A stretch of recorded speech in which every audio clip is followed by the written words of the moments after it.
Hello everybody and welcome to Season 1, Round 4 of UNGA Down Under Guilty Gear Strive, brought to you by Genuine Gaming, of course.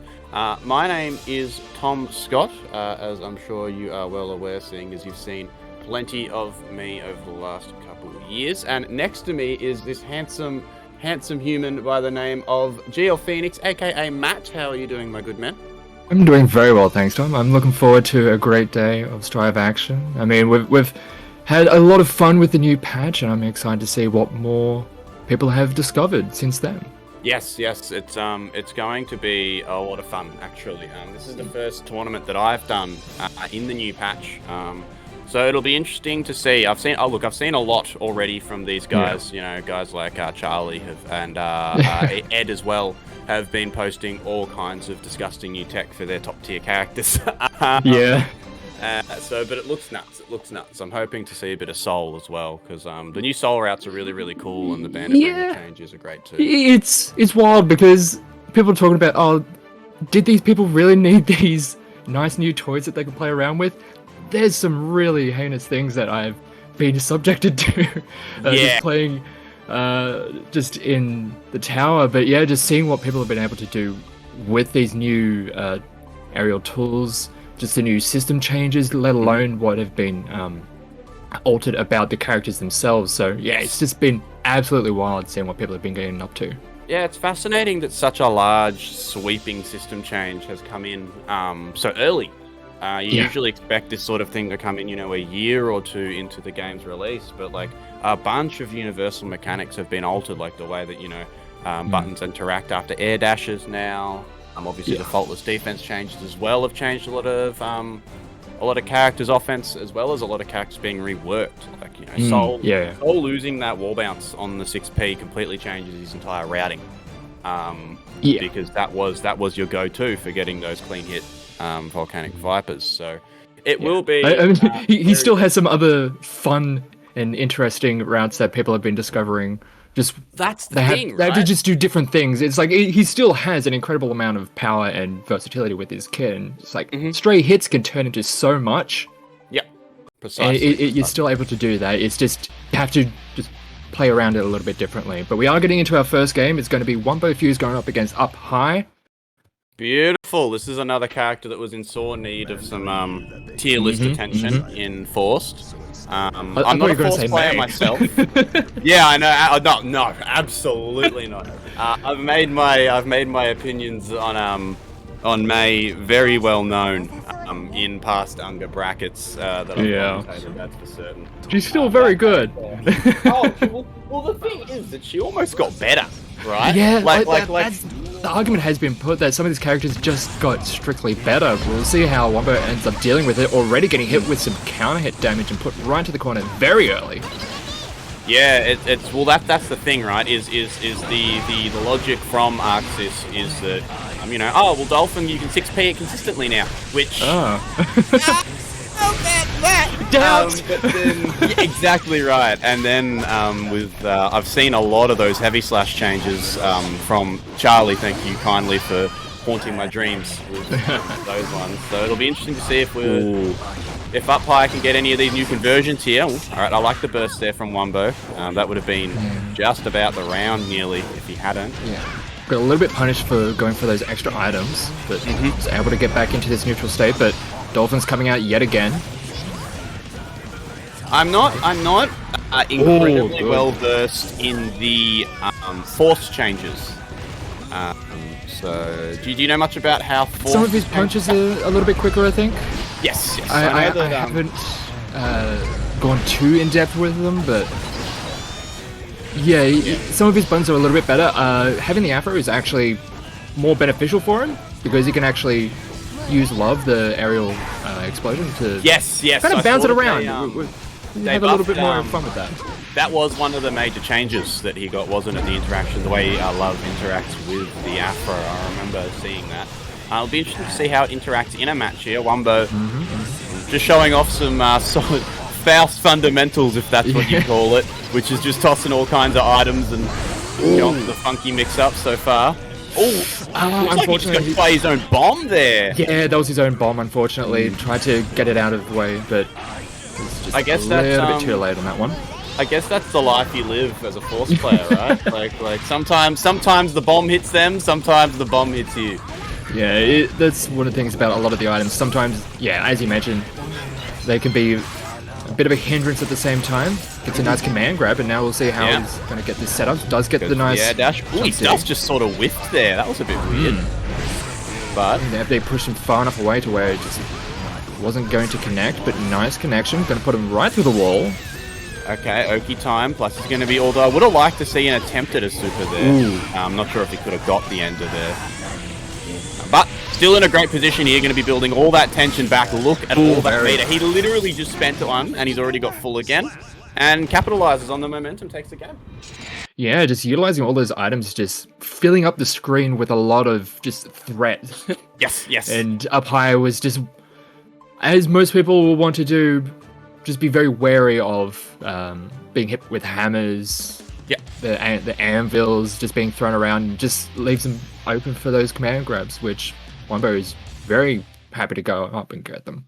Yes, precisely. It's interesting the way that this matchup sort of works. I think watching Wumbo play, if Wumbo can control neutral like he's trying to now, looks alright for Faust. But all upHIGH needs to do is land one well-timed heavy slash, and it's all over Red Rover. I feel like the corner is an especially bad place to be as well, which is why you see him getting out of there with the Scarecrow. Man, grab just right up in there. Lays the afro. There you go. Lay the fire. We've got the... Yeah, again, with the Scarecrow into the immediate... I'll see, into the throw. Obviously, there's a lot of people out. Yes, there is counterplay to that sort of stuff, but it's the kind of thing that you want to sprinkle into your offense, right? Just because it's not real doesn't mean it's not useful. So it's good to see Wumbo sort of mixing up his options here. Wow, the burst! Gets him into the corner as well, so... Pretty happy with that one. Oh, that's real bad. The overhead. The overhead. Very, very nice way to close that round out. Knew that Wumbo was about one hit away from dead. Didn't need the extra tension for any kind of conversion there. So shot for the overhead. Takes the round pretty comfortably. Back to this neutral state. Ooh, this looks to be just a little bit timed, and he's going to get punished for it a little bit.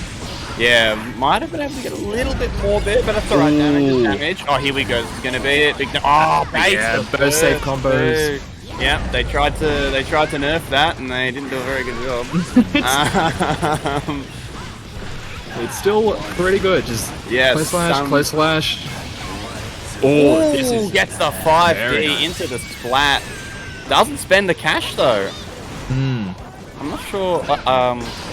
It may have been a little bit high on the wall. That's what I was thinking, because the wheelchair does have quite the awkward hitbox. I know that in a previous patch they did try to buff that as well, but I have still seen it drop since then as well. So taking the safe option, not a terrible idea, but it did eventuate in upHIGH taking the game. So now we're looking at one apiece here. One apiece, yeah. Actually been a 2-0. If it was real close there, yeah, towards the end.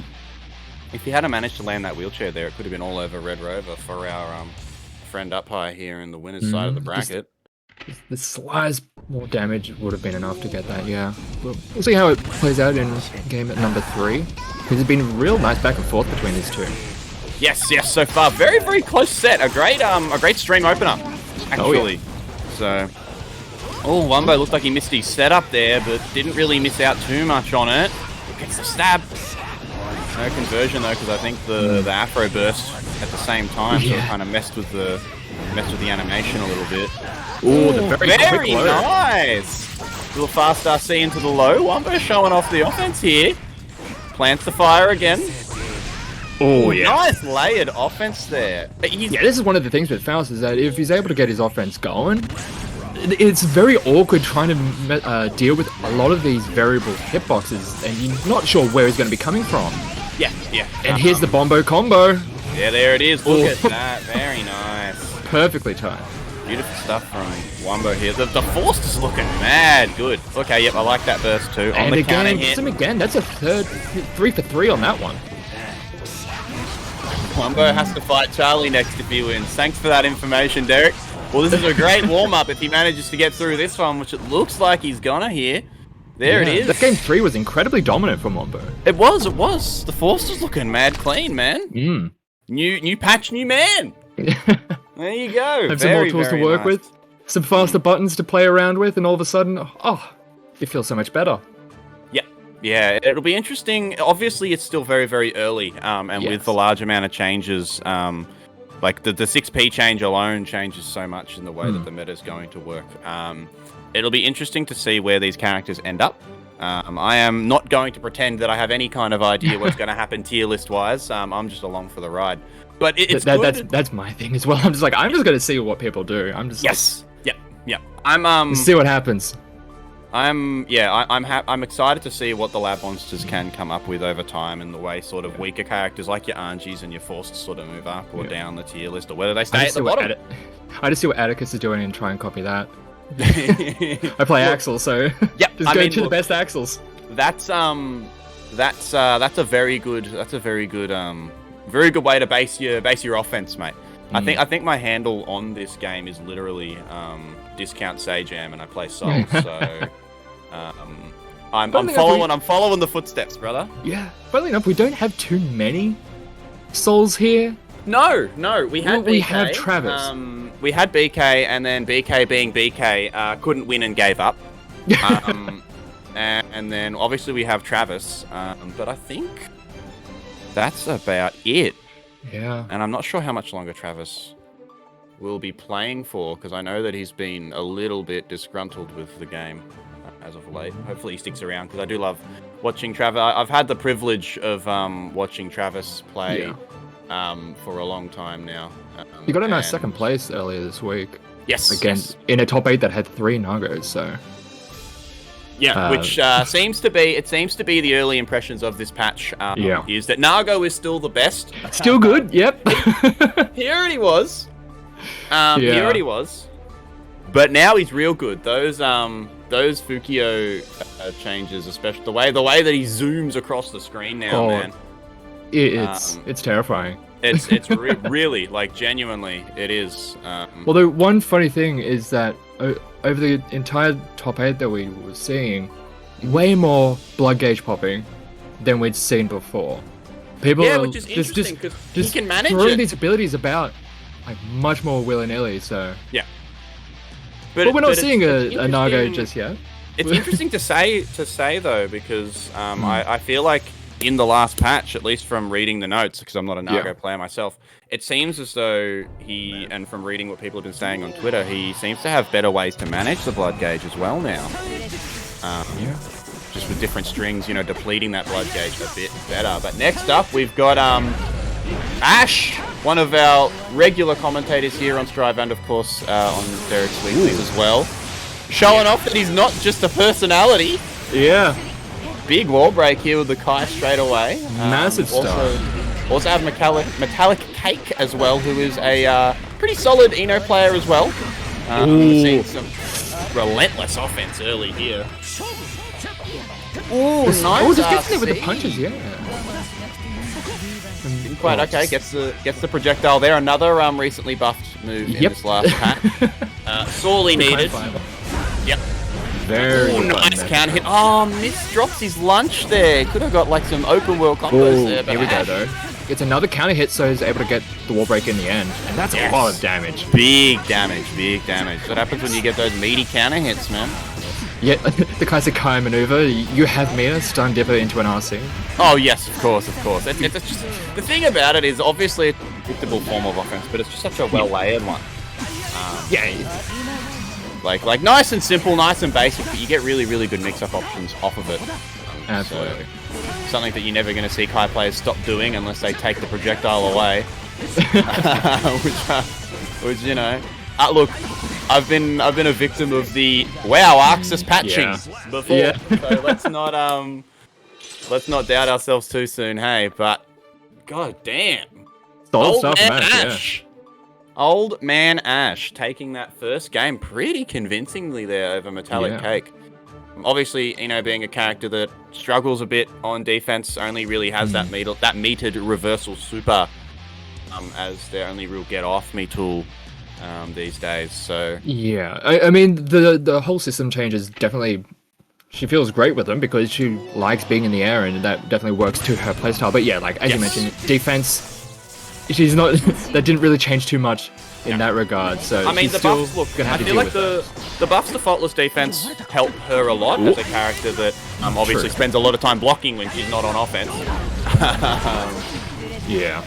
But yeah. Another one of those buffs. The her projectile has actually gotten some nice buffs, and it's actually been seeing people use it more and more because of just how it can maneuver it.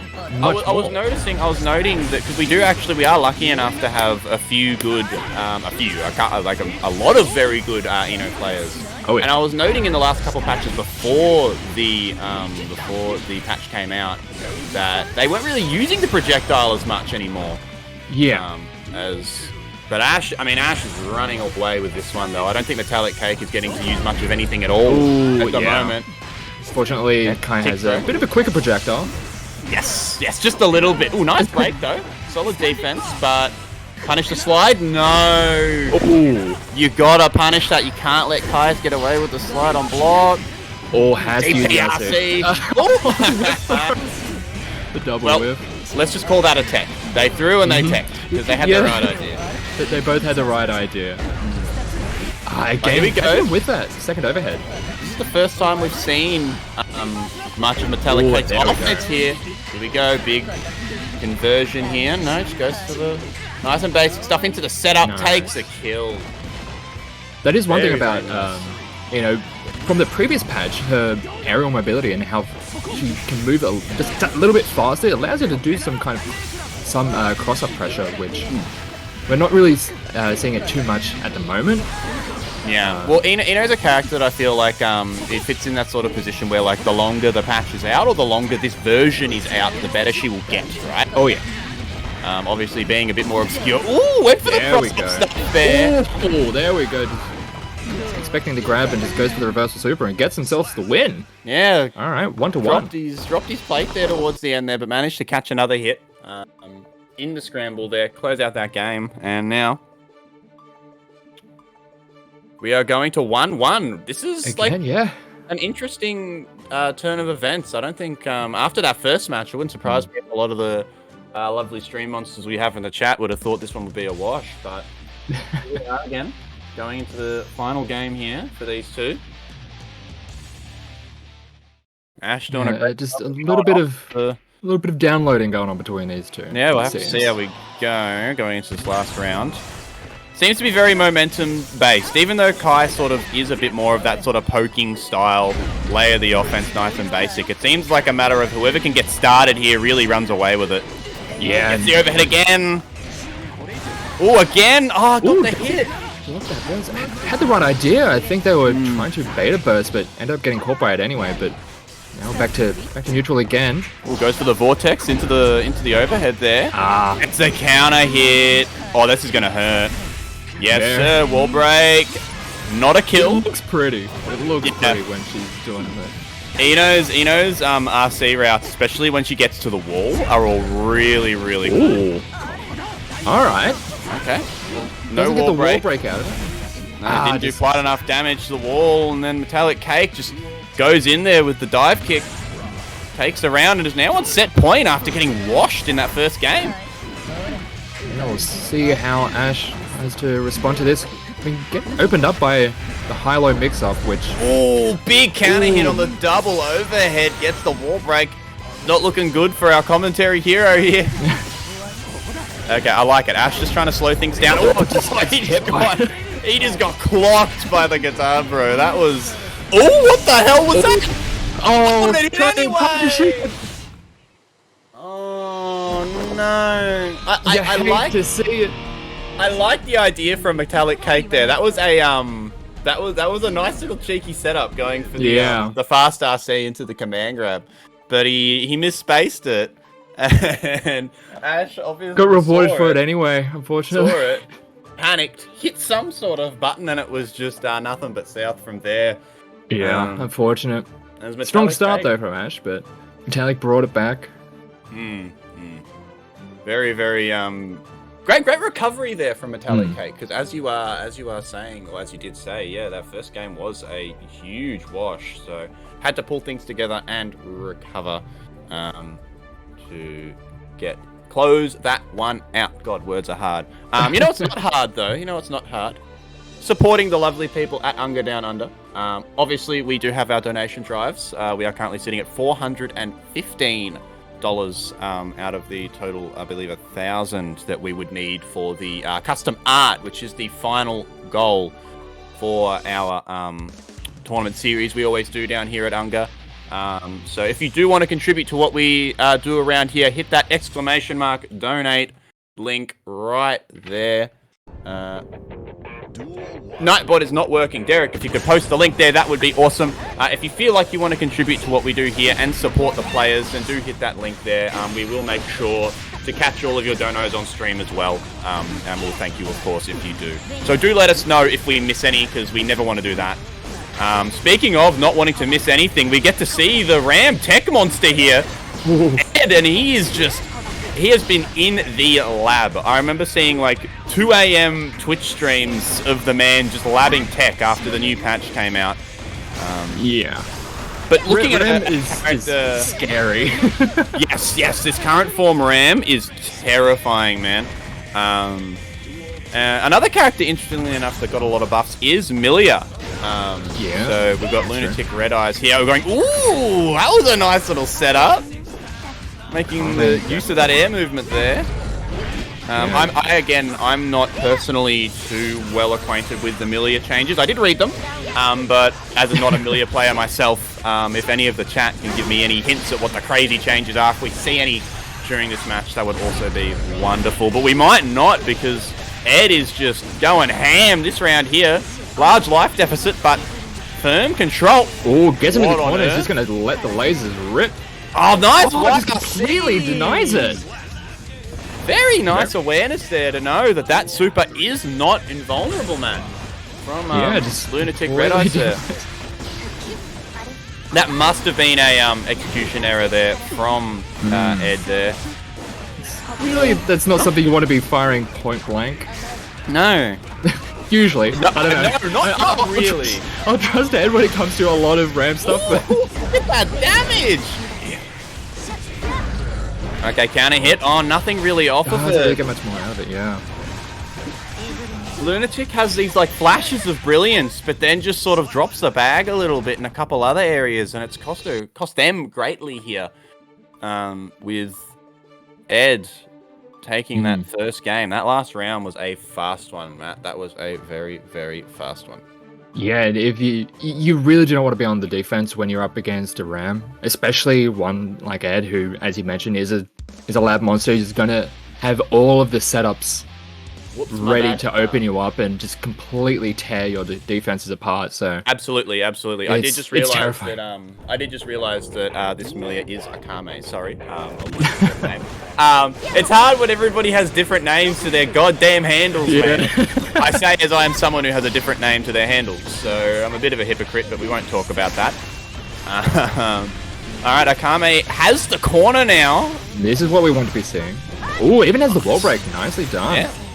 Alright, this is a huge situation here. Millia is a very tempo-heavy character, so she needs that momentum to succeed here.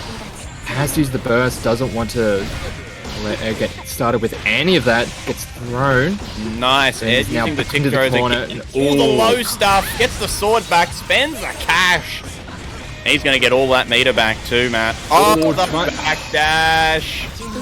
Very nice. Okay, RC saved it. Very nice. The movement from Akame is very impressive. Oh, not again. That one's a bit better. Akame doesn't have anything to any resources to work with. Okay. So it appears as though Ed's going for some. Oh, nice interrupt there on the sword toss. As Ed appears to be going for some sort of setup with that beam super. It appears. Yeah. But obviously, in that first situation, didn't realize that Akame had meter. Somehow, after that excellent start, Akame manages to close out that round there, hopefully trying to get another one on the board here so we can go to a final game.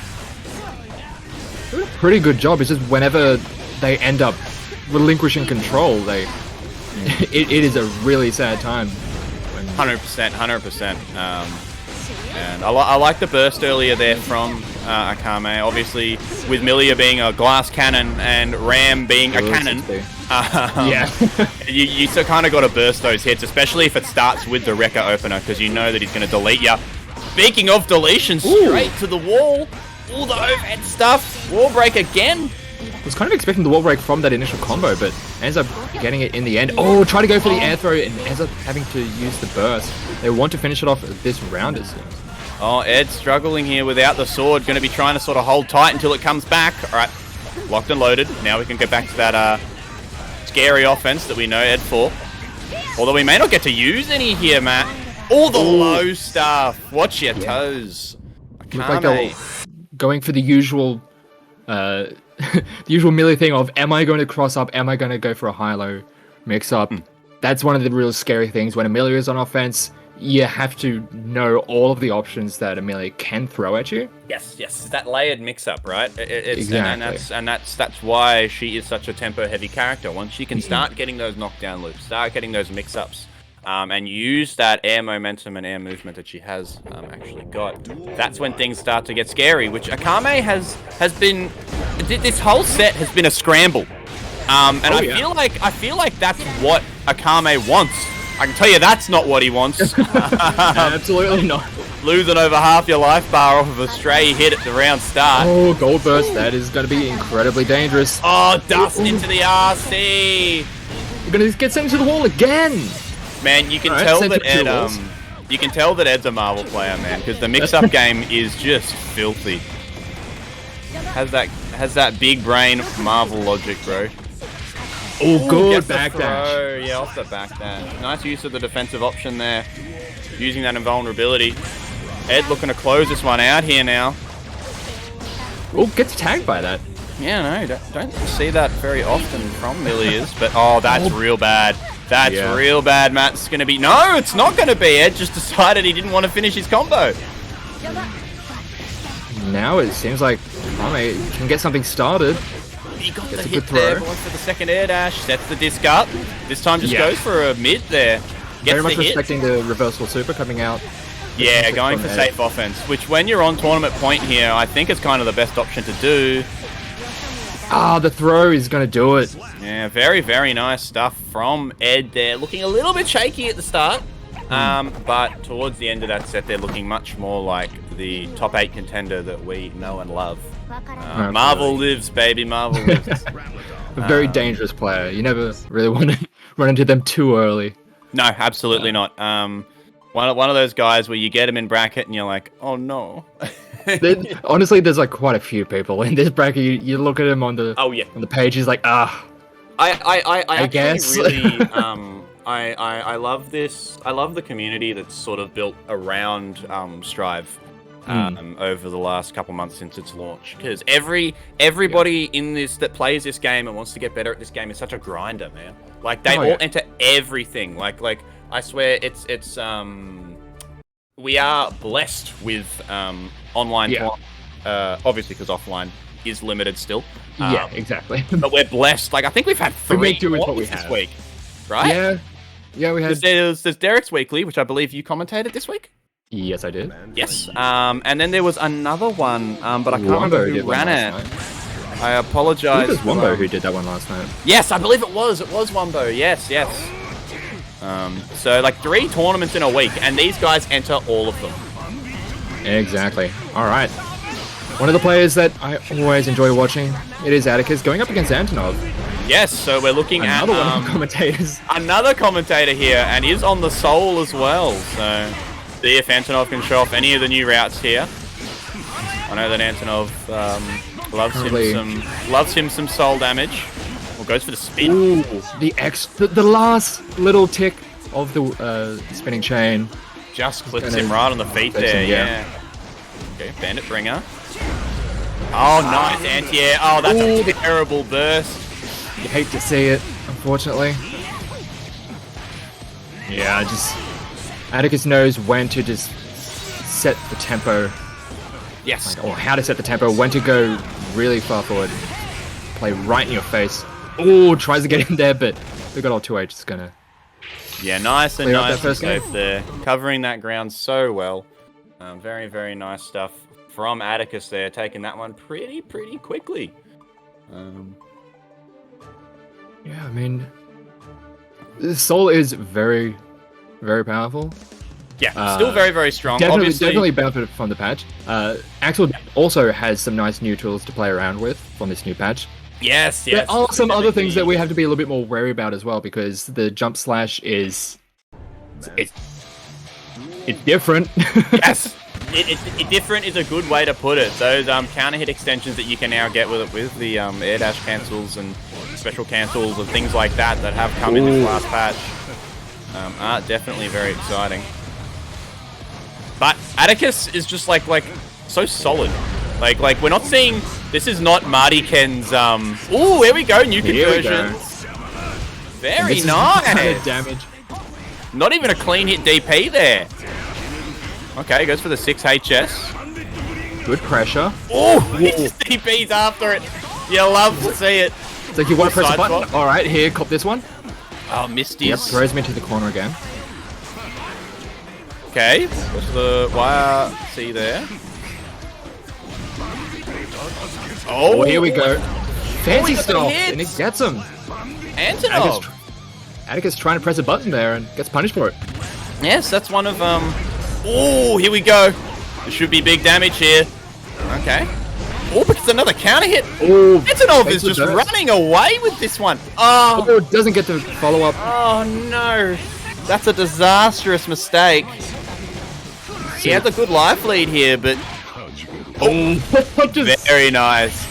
All right, that should be a block, I believe. No. What? Very nice. Antanov with the DP on their wake up to take that game. Honestly, I had not seen that before. No, that's new. That's new to me too. That's new to me too, brother. It's like, hey, I can wake up super reversal super. Yeah, no. Nope. That's you don't see that very often at all. He didn't even have I checked. He didn't even have any tension. He couldn't RC it. Even if yeah, he couldn't even RC it if he wanted to. So he committed to that DP. You love to see it. As a fellow educated Soul player, you love to see it. Alright. Oh, good counter hit. On it. Trying to go for the on the burst. Oh my god! Slamming him into this wall. Just showing him the business. Okay. TB, there's no need to be rude because people don't know something, mate. So pipe down in the chat, would you, before I shoot you? I realized I have the gun recently, and now I'm really open to firing. In the last Street Fighter UNGA, I accidentally timed out someone for 10,000 seconds. It wasn't supposed to be that long.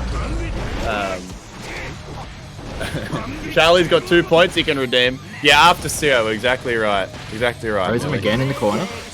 Alright, goes for the new throw RC setups.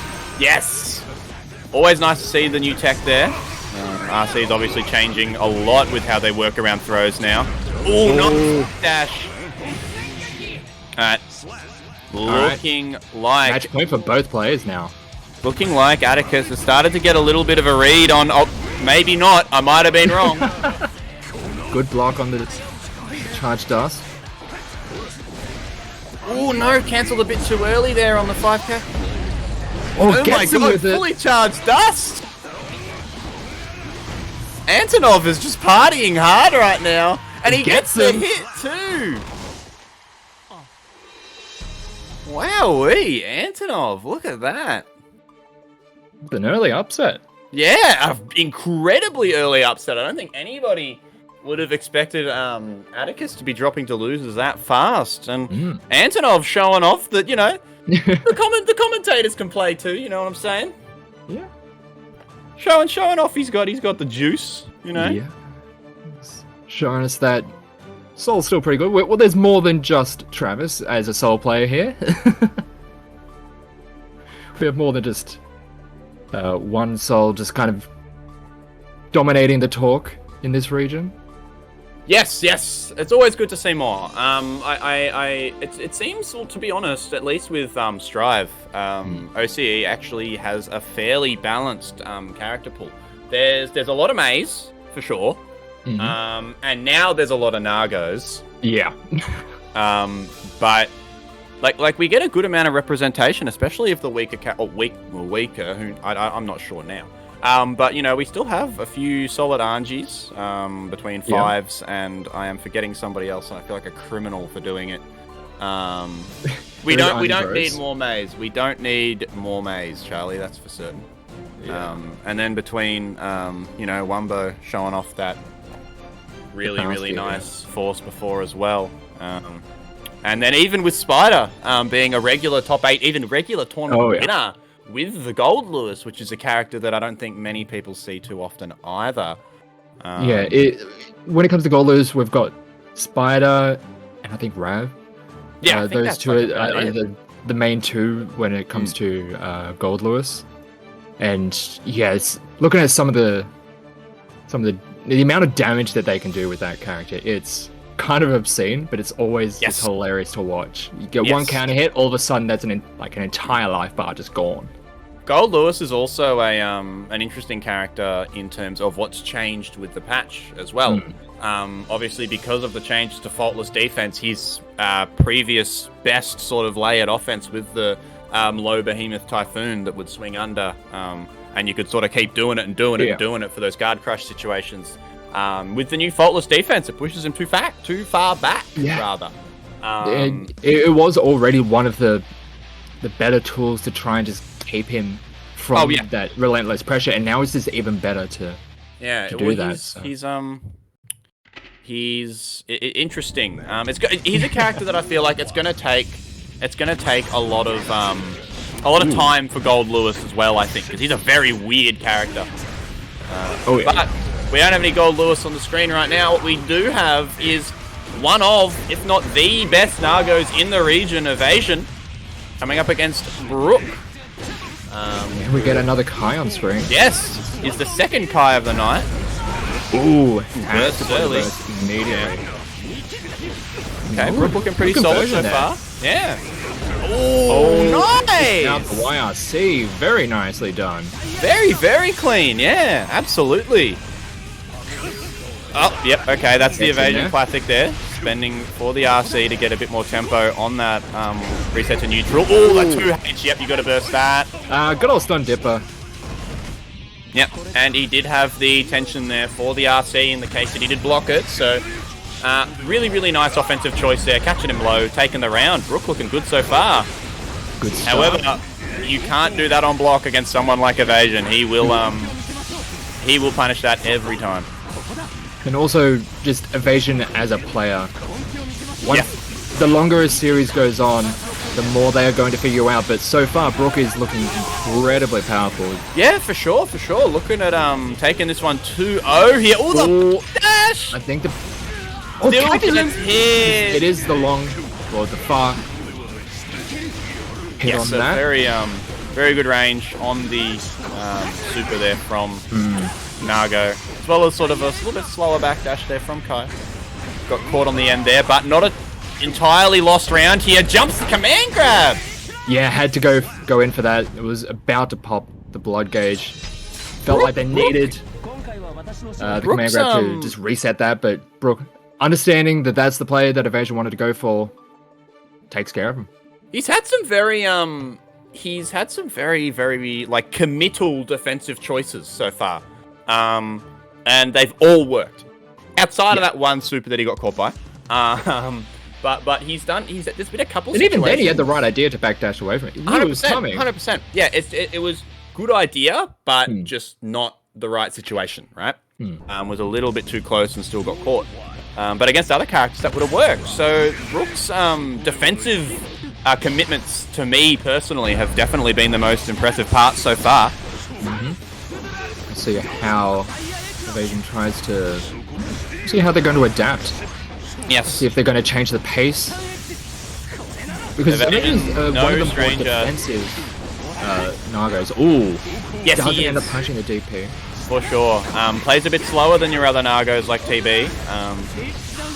Tends to come in with a like sort of more calculated matchup game plan from what I've seen in the past from him as well. Yeah, with the throw there.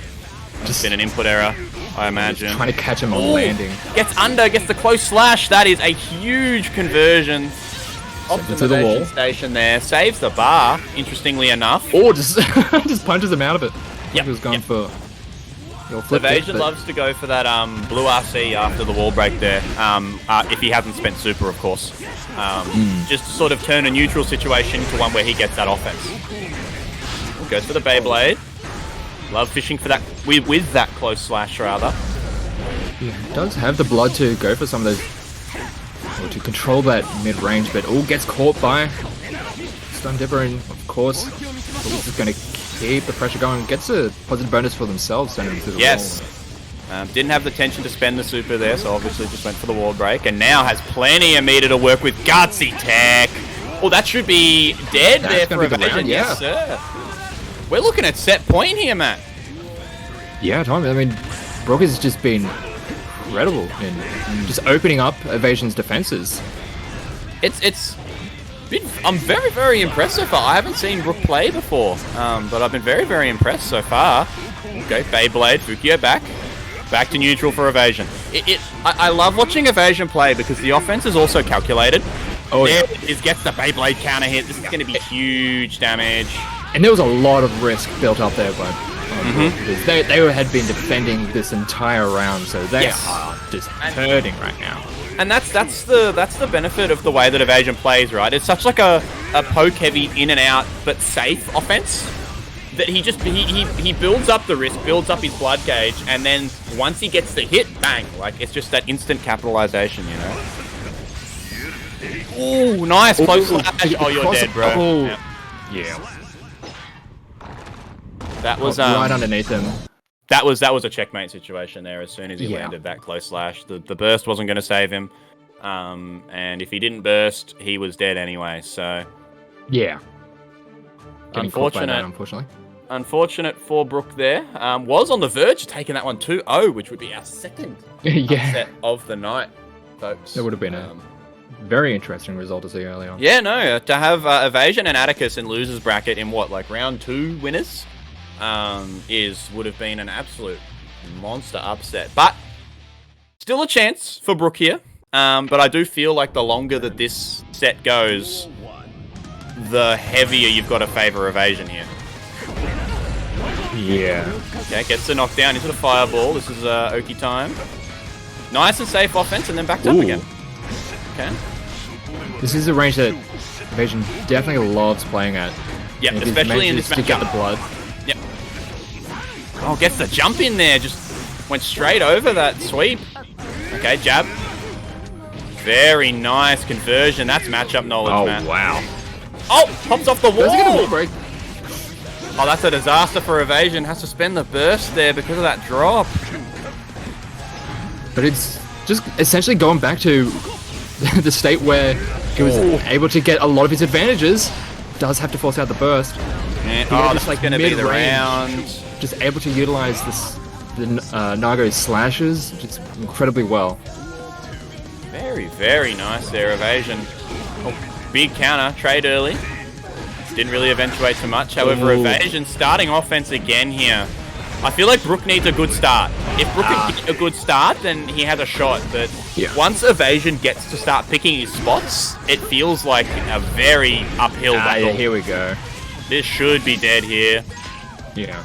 Once evasion started applying just very staggered pressure and just delaying all these buttons, it was very hard for Brook to find an opportunity to try and get out of that situation. And anytime they tried to do something, evasion was already ready to punish them with an extra button, and it was a counter hit city. That's the way, that's the way that he plays Nago.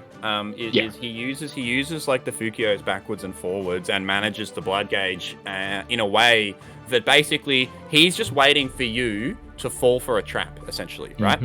Like he'll sort of button back up, and then he wants to see what you're doing. It's somewhat it's a very safe but layered offense. Oh yeah.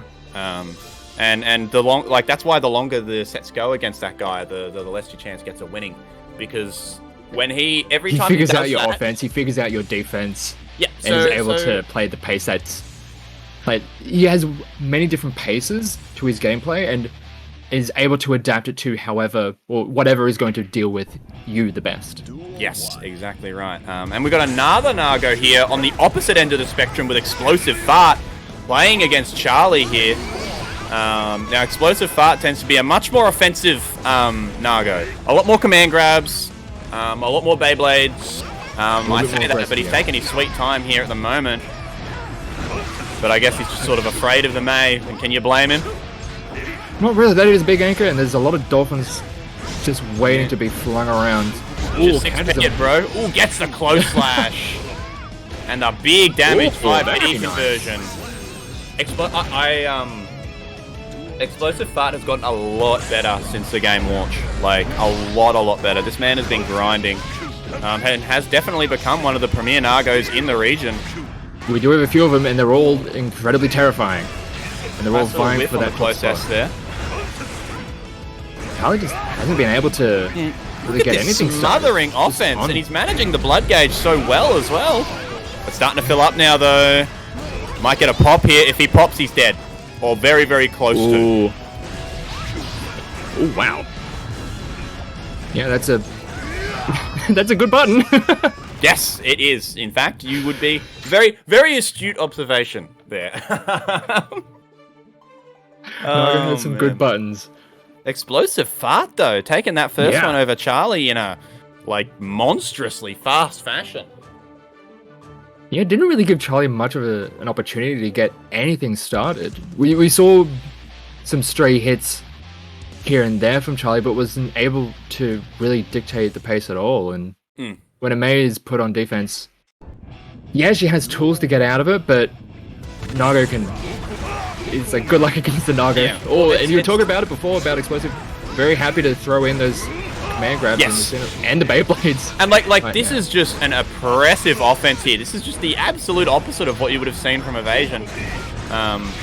When evaZN plays this matchup, he tends to like to bait the May player into making a mistake, whereas Explosive Fart seems to be of the mindset of just not letting them play at all. Okay, here comes the Dolphins. Ooh, just gets clipped. Scooper! Wow. That's the round. Side switch really caught Charlie off guard there. Ooh, big round start here for Explosive Fart. He's looking at 2-0 Charlie here.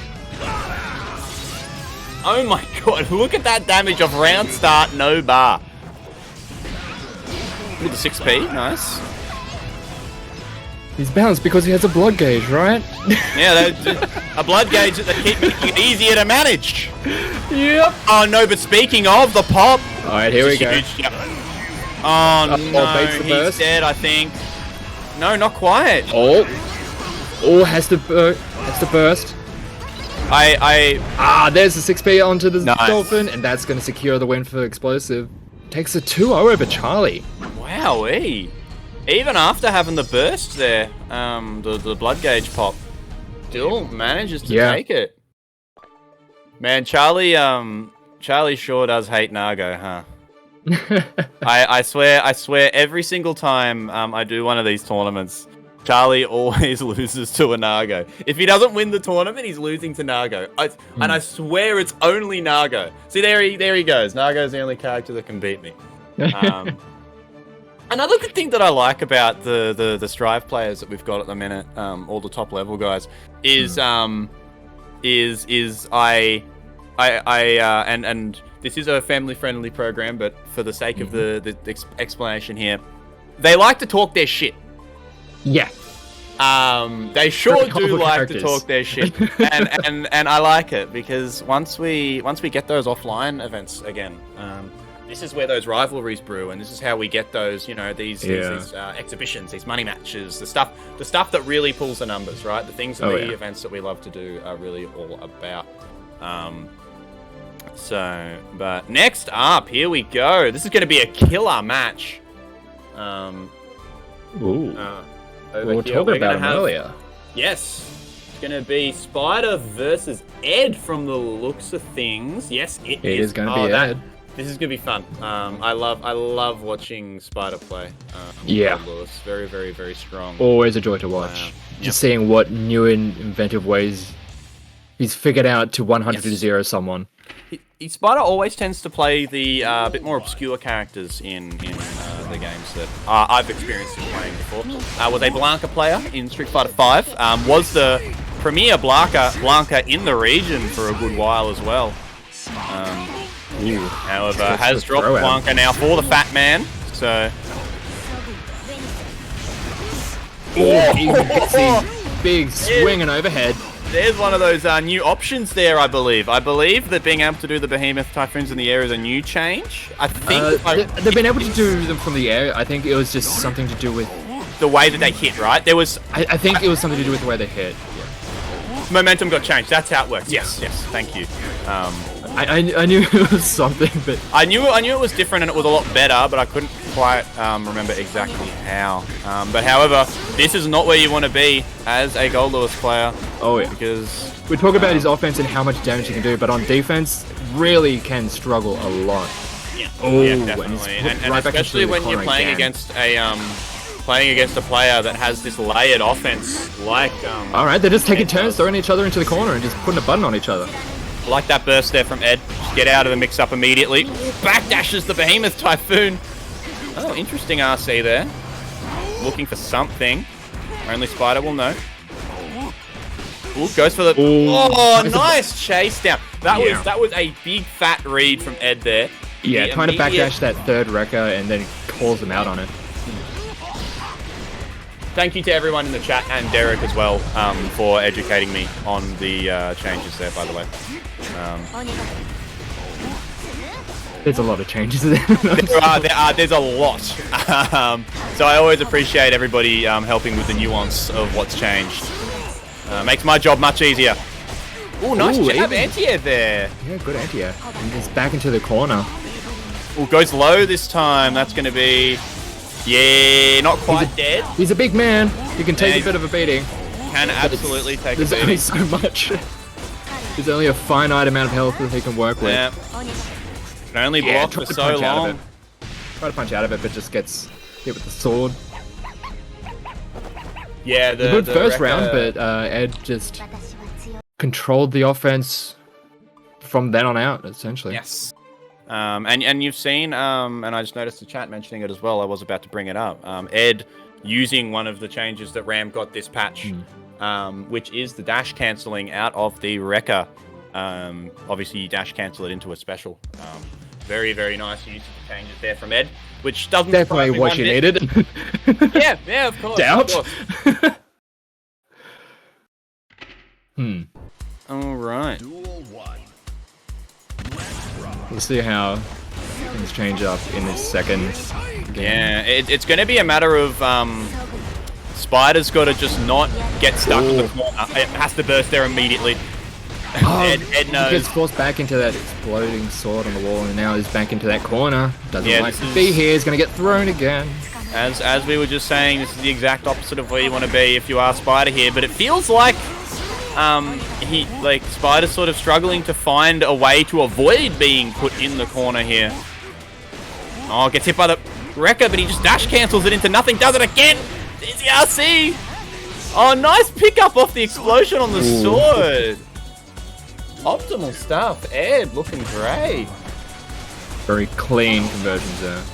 Just from these straight hits, essentially, it turns into so much more. And it's terrifying seeing how much damage Ed is able to squeeze out of every little interaction. Right, here we go. And has been grinding for sure, and you can see that from these optimation. Optimation, very good. Oh, went to toss the sword, but he hasn't got any here. That would have been a good opportunity for spidR to go there. Very rare occasion that Ed got caught without both of his swords. Here we go. Block. Oh, look at these. Can't really... Well, it's really tough to burst a lot of these. Oh, this is real bad. That's not much he can do about that. Chicken blocks doesn't have much meter to work with. Oh, just cops the sword. The anti-air sword. The moment that you're at that kind of life deficit and Ed backs up, which was 100% the correct thing to do. Yep. The game is looking real rough there for spidR, especially when he throws out that beam super there to get that extra chip. As spidR we saw that the loser's side of the bracket. Yes, spidR didn't have any meter, and like that's usually the thing that a Goldlewis wants to do. You just want to shred them down with all this chip damage, just force all of their meter into just FD, and it was just turned back on with that super.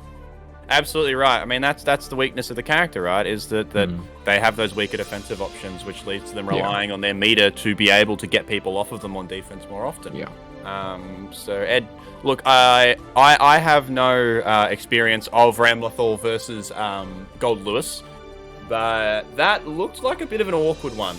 I'm sure he has ways to get around things and whatnot, but Ram is looking mad tough this patch, and Ed absolutely absolutely I'm looking pretty sure like they're a liking force this to be patch reckoned currently. Yep. Yes. Oh, absolutely. I remember him seeing on Twitter that Ed said that he's having a lot of fun with these new patches. And yep, TB, that's right. Yes, I remember reading that. Goldlewis is one of is Goldlewis the only character in the game that can't jump out of the explosions, or can Pot not jump out either? I am unsure. It wouldn't surprise me if you can't, because those are big lads. Goldlewis has to super jump, Pot can jump. Thank you, gentlemen, for educating me. So Goldlewis can super jump, but can't run out. I don't play Potemkin. No. But thank you to everybody in the chat for giving us all this lovely information. It is patch season. So there is a lot of new information going around. It's near on impossible to know everything, and it's awesome to have some lovely people in the chat, the stream monsters, educating me when I say stupid things. Speaking of stupid things, here comes that nutty Antanov soul. No, Antanov's soul is very good actually. Nutty for sure. Absolutely nutty as anything. But the conversion is really good. And again, just he protects himself with his own DP. It's like, all right, sure. And then on the other side of the team here, one of my personal favorite players to watch over Strive's lifetime so far, Pugs. He's getting better and better each and every week. Yes, absolutely. Been really nice to see the growth of this Pot player. I went for the air throw there. Wow! Caught the startup of a button with the volcanic viper there. That move is heinous. Oh, Kara Blockbuster to start the round. That's the disrespect I want to see. It catches him off guard, I guess. I feel like a broken record just talking about patch notes every single match, but there's just so much to go over with. We saw Pot there using that special cancelable 6P before. Ooh, catches the backdash with the Garuda. Yes. Oh, nice block on the 5D and the Blockbuster afterwards. Pug, let's go, dude. Now that's what we call a punish. Oh my lord, very nice. Pug looking ready to go here. Hammer falls in. Oh, it's immediate, looks like. Hits him with the flick though. Got him into a corner. Oh, this is real bad. Garuda into the Buster. That's a lot of damage. Again here. Yes. Yep. Do you want another Garuda? No. Garuda is a tool that got hurt a bit by the faultless dash pushback changes. Obviously, you can't quite do as many Garudas in a row now without committing to something like a dash into the Garuda, so leave a bit more of a gap. However, that is still mad dumb. That move is still mad ignorant. Garuda is I was talking about Volcanic Viper being a heinous button, but Garuda, that's something. Garuda's great. I really like watching Pot in this game. Playing against Pot is just a nightmare. It's a different thing altogether. It's just stress incarnate. But watching Pot is really fun. I've in this going up against Potemkin from the start of the game. There's the conversation. How are Potemkins ever going to deal with an Axel? It's like. Yep. And now it's at a point where it's like, I fear Potemkins because they can do stuff like this. Everybody's scared of Potemkin. I did see recently on Twitter that if Pot has meter, he can actually do a side swap to put people into the corner after a pot buster. Yes, so because of the throw up. Yes, because of the throw can. Yes. Oh, if he converted that, that would have been sick. Oh, nice backdash on the dust there. Doesn't get all the way in. Oh, gets a counter hit, but doesn't get much more out of it. And is now thrown into the corner. With the empty jump pot buster, I think. Nice block on the Bandit Bringer there. The revolver, rather. Cops again. On the D. Very nice punish there. You have to be absolutely sure that that charge dust is going to land. Yep. Because Pug is just going to punish you with just a. He's already showcased to Antanov that he's got those potbuster punishes on lock for this matchup. All right, good start. It's a counter hit. It's a decent amount of damage and gets. Oh, nice! Fuzzy into the wild throw there. Lands the dust again, but ultimately charged. Oh, that's okay. No, the drop. Opens up the defense just at that little bit. Puts him in the dome piece. Damn, it was a fast RC to the ground. Oh, yeah. Oh, the 6P! No cancel into Heat Knuckles! But it's alright, here we go. Ended up working out better for him. Ended up working out far better. Oh, catches the backdash. Mega Fist. Oh, is he dead? He's dead. What a comeback from Hugs there. Taking that one from the brink of death and pushing that and taking the set, I believe, there. Yeah, that's a 2-0. It was I looking. I do love how the chat always pops off. The chat always pops off when Pug wins too. It's lit. I love it. I love it. It's a good time. Everyone has a good time, except whoever Pug is. Except whoever gets pot busted. Yeah. The pot buster has fun. The pot bustee does not have fun. No. You really don't have fun getting hit with that. This has been a great ride so far and a furious one too. Shout out to Derek in the back for running such a tight ship, as well as obviously our TOs and stuff to get everything done. We are going to be jumping to a short break before we move forward in the bracket, ladies and gentlemen. Quickly before we do, of course, I am going to shill that donation link one more time for you lovely, lovely people.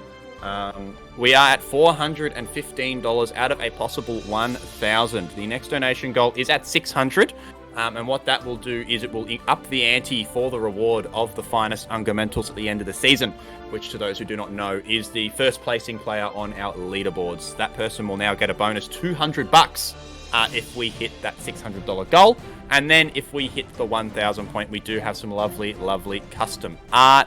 I am amiss because I cannot remember who the artist is for this season. If Shen could give me that info at some point, then I'll let you all know after the break. But thank you for listening to my spiel. We are going to go take a quick break. We will be back very... Quasimodox, absolute king. I love you guys. We will be back very, very shortly. Talk to you soon.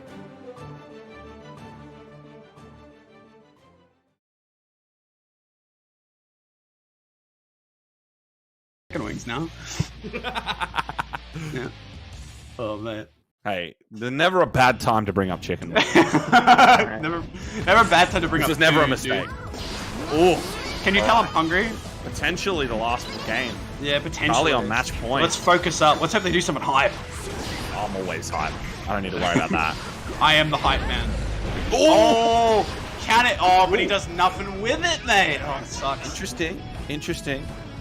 First counter hit 6H from Chipp, and yet it amounts to nothing. Uh-oh. Oh, got him. J2KRC, very nice. Put him in the corner, set up the... that was a good setup. Into the command grab. Big hit. Lock it. Oh, what an edit! Fantastic. Oh, wow. Look at the gold burst. And then whiff. Oh, that's dead. That's dead. Yeah. Super. Yeah. See ya. You see that here going, let's go. Bring him down. Alright. He's up around.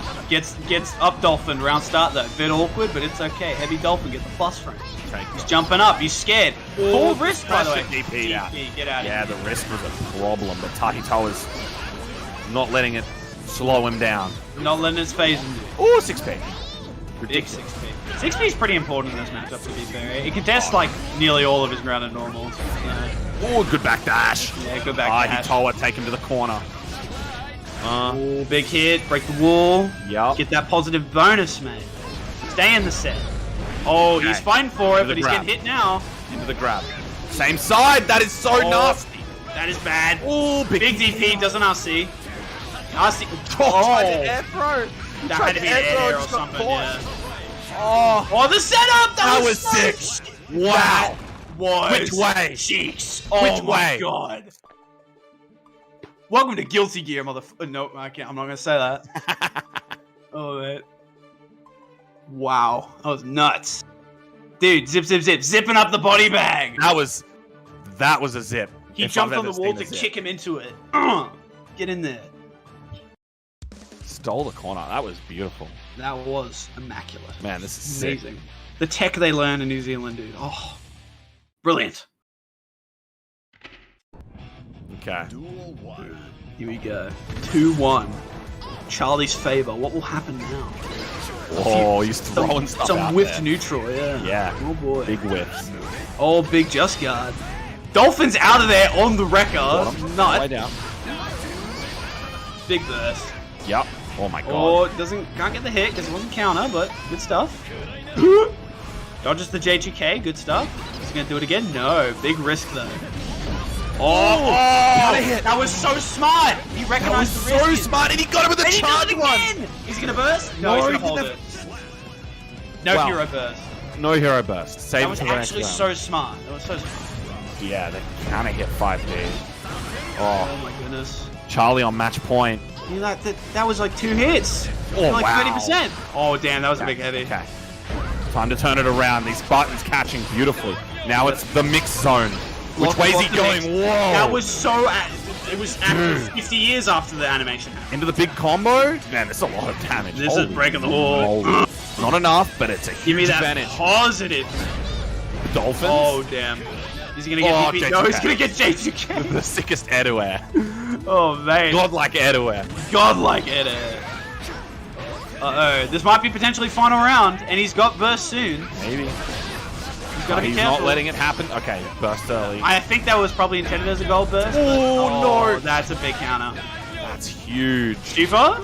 No, breaks the wall. Okay. Oh, he's got 50 bar. He's got like time to. Jesus, that was scary. Ooh. Big hit. Ooh. Oh, wow, that was so good. He gets the knockdown. Nice. Brings him to the corner. Okay. He's got meter though. He's got in here. This is dead. No, he dropped it. Don't drop like that. Okay. Okay. Dolphin works for Dolphin. I Charlie. don't know how he got the LP. Yep. Evens it Hasn't up. made one of those yet. He's not going to start now. Woo. Oh my goodness. Just when it looked like Charlie was going to bring it back. Command grab didn't come out. Oh, yeah. that's unfortunate. That's rough. Oh. Well, that happens. Happens to the best of them. Yes. You got to get back in there. Do it again. Mm. Oh. Let it be no stream, boys. Your favorite competitive player was at some point as bad as you were, and sometimes still is. You say that, I wonder sometimes. Some of these guys playing Melty pick that game up way too quickly for my liking. You think Took so? me like a week to figure out stuff that people were doing day 2. Really? Yeah. I picked it up pretty quickly, but I didn't get to play it much because my PC's like garbage. Yeah, so. that's unfortunate. But who cares about that? Who cares about Melty? Is this Melty on the screen right now? No, it's no, this is the grand finals of exactly. the UNGA Down Under Strive League. I don't want to hear about your whiny Melty blood problems, bro. I want to watch some Guilty. Oh boy, get in there. Oh man, all right. Charlie played. Wow, that was a whiff DP and a half. I don't know how I got away with that. Oh, big RC. Wow. Oh, he went for his Never mind, resets. Meter efficiency. That's what we call that. The blocks though? Oh, big his pressure just never ends. Never ends. Charlie really struggling, the 6K, it's so good. Oh my god. Yo, Chipp's meter gain is so good, dude. Yeah. Man, zooming around. Playing the ninja. Play the hero till he dies. Oh, got him. Oh, big hit. Charlie's turn. Oh! 5D that time. Could have stolen the burst, but he blocks it. So. Oh my god. Oh, free K, not punished. Not quite, but he's got to hold this Has mix. Jumps out, smart stuff. Blocks a DP. What a bait! And he's not gonna burst. Oh he drops no! it. Blocks a DP again. No, free close slashes, dude. Just Yeah, to be dude, sure. make combos, make combos. Just to Optimal be make sure combos. that in case he bursted, he was gonna push it. Oh, yeah, like all of that's like burst set. It's insane. Yeah, that was great. Smart We stuff. do a little Charlie. thing. Okay. We do a little burst, Baden. Oh damn. But he's lost burst now. He spent it early. Noah kept He's it still got the it on whole deck. game. Held fast. It's match Gonna point save again. it for a big moment. He man, might he's have a getting hit chance by to save everything. himself. He might get the reset here. He might. This would be huge. He's This so would far be ahead huge. in this round. He's got the meter positive. He's got the health advantage. He's got the burst. Everything is in his favor right now. He has had the pressure. Charlie has to block. The only thing that's not in his favor is Chipp's health. Oh my god. He gets hit Oh, once. caught him again. Full meter, full meter. Charlie, wow. Another With disjoint. punishes. Close No slash burst? combos. Burst No safe burst. stuff. Okay, There it is. burst There's right the burst. time, but Oh, it's even help now. even. Whoa, super That caught. was so smart. It Yep. got him. And That's the thing I Tahitoa is going to reset the bracket. Reset the.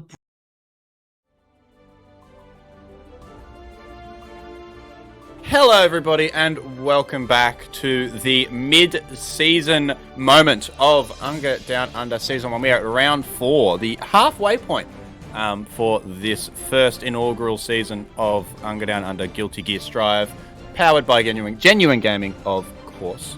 And with me, of course, still at the desk, is this lovely, educated person, GL Phoenix. How are you doing, my man? Still doing all right?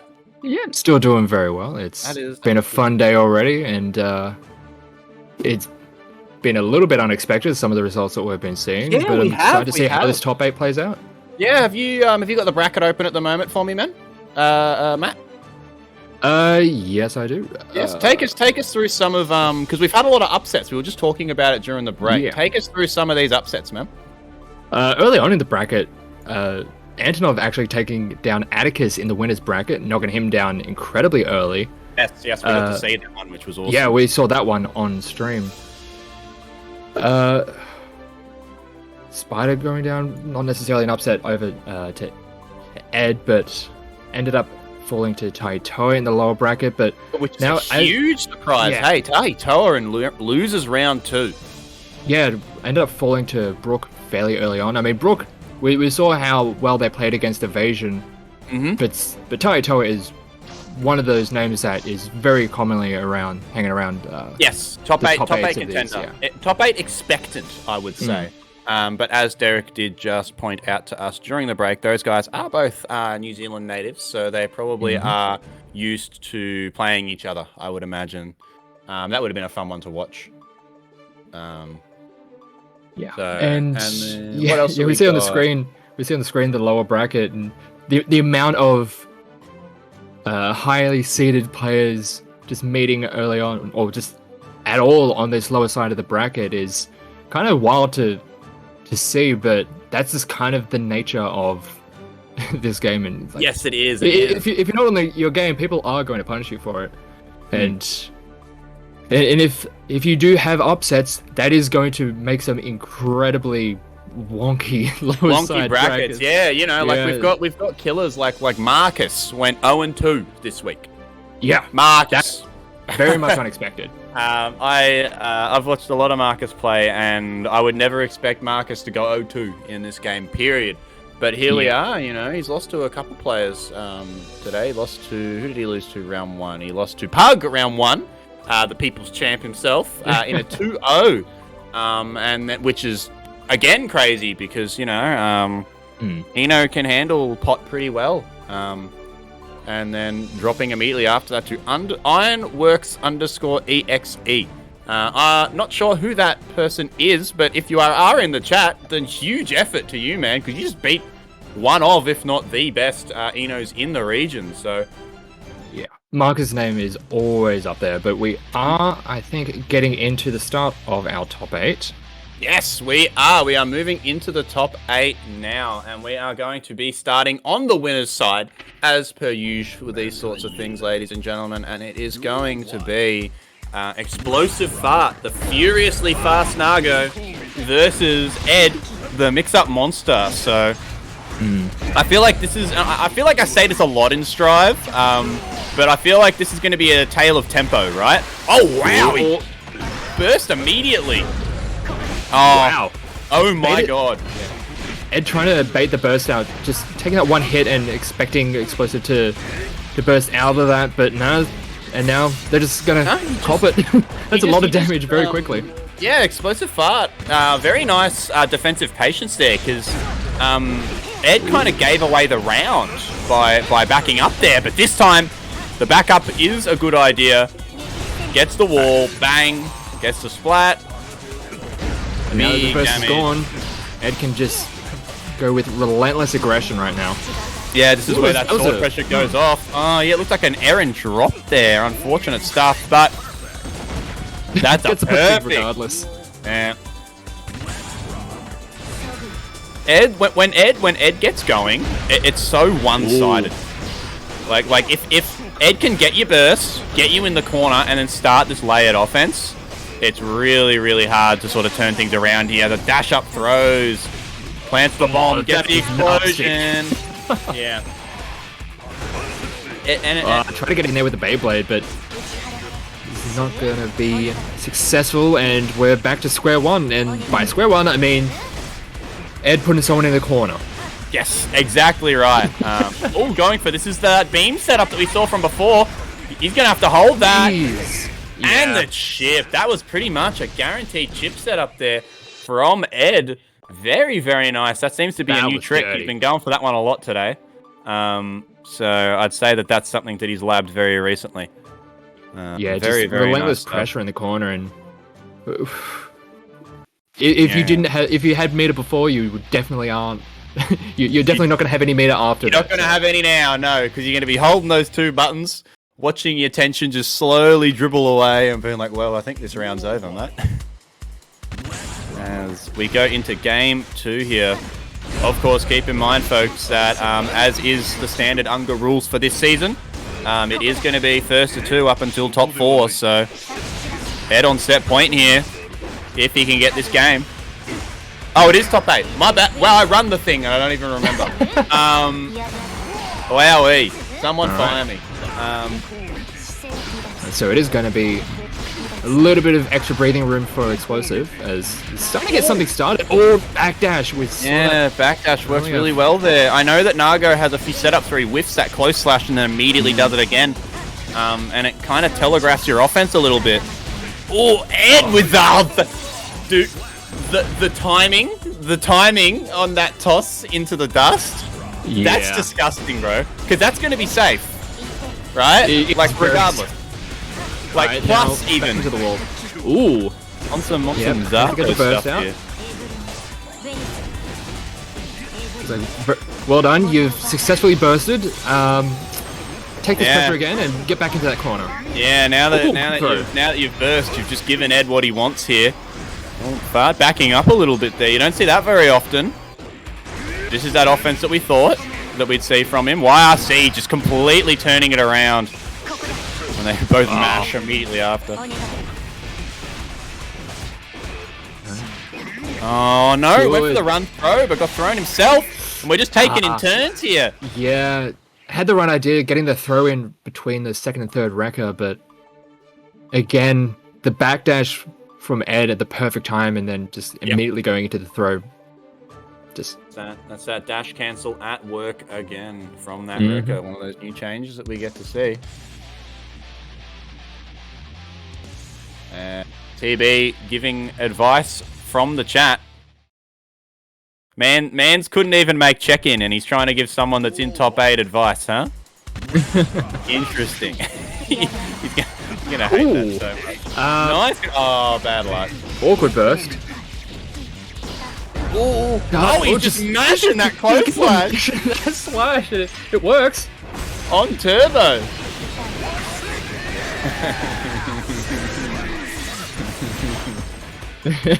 Very nice. The perfect there from Explosive Fart. Looking to turn this back to 1-1 here. Man, he's just...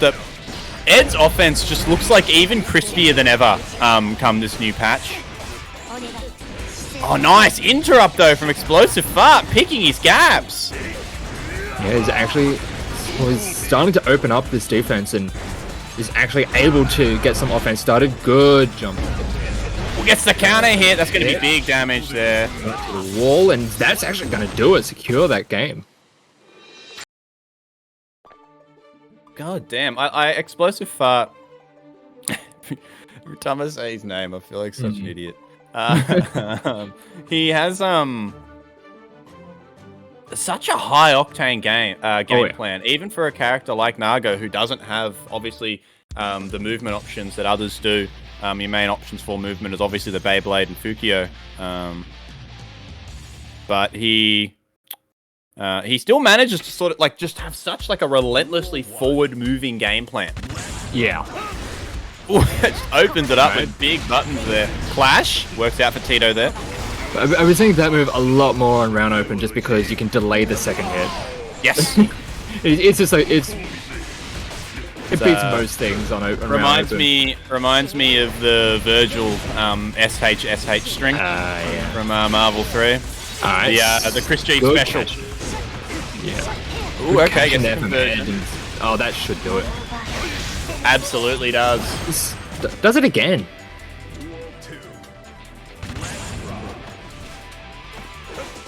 No, we don't support Morrigan players in this chat. I'm sorry, MetallicCake. I'm sorry, brother. It's just the way it works.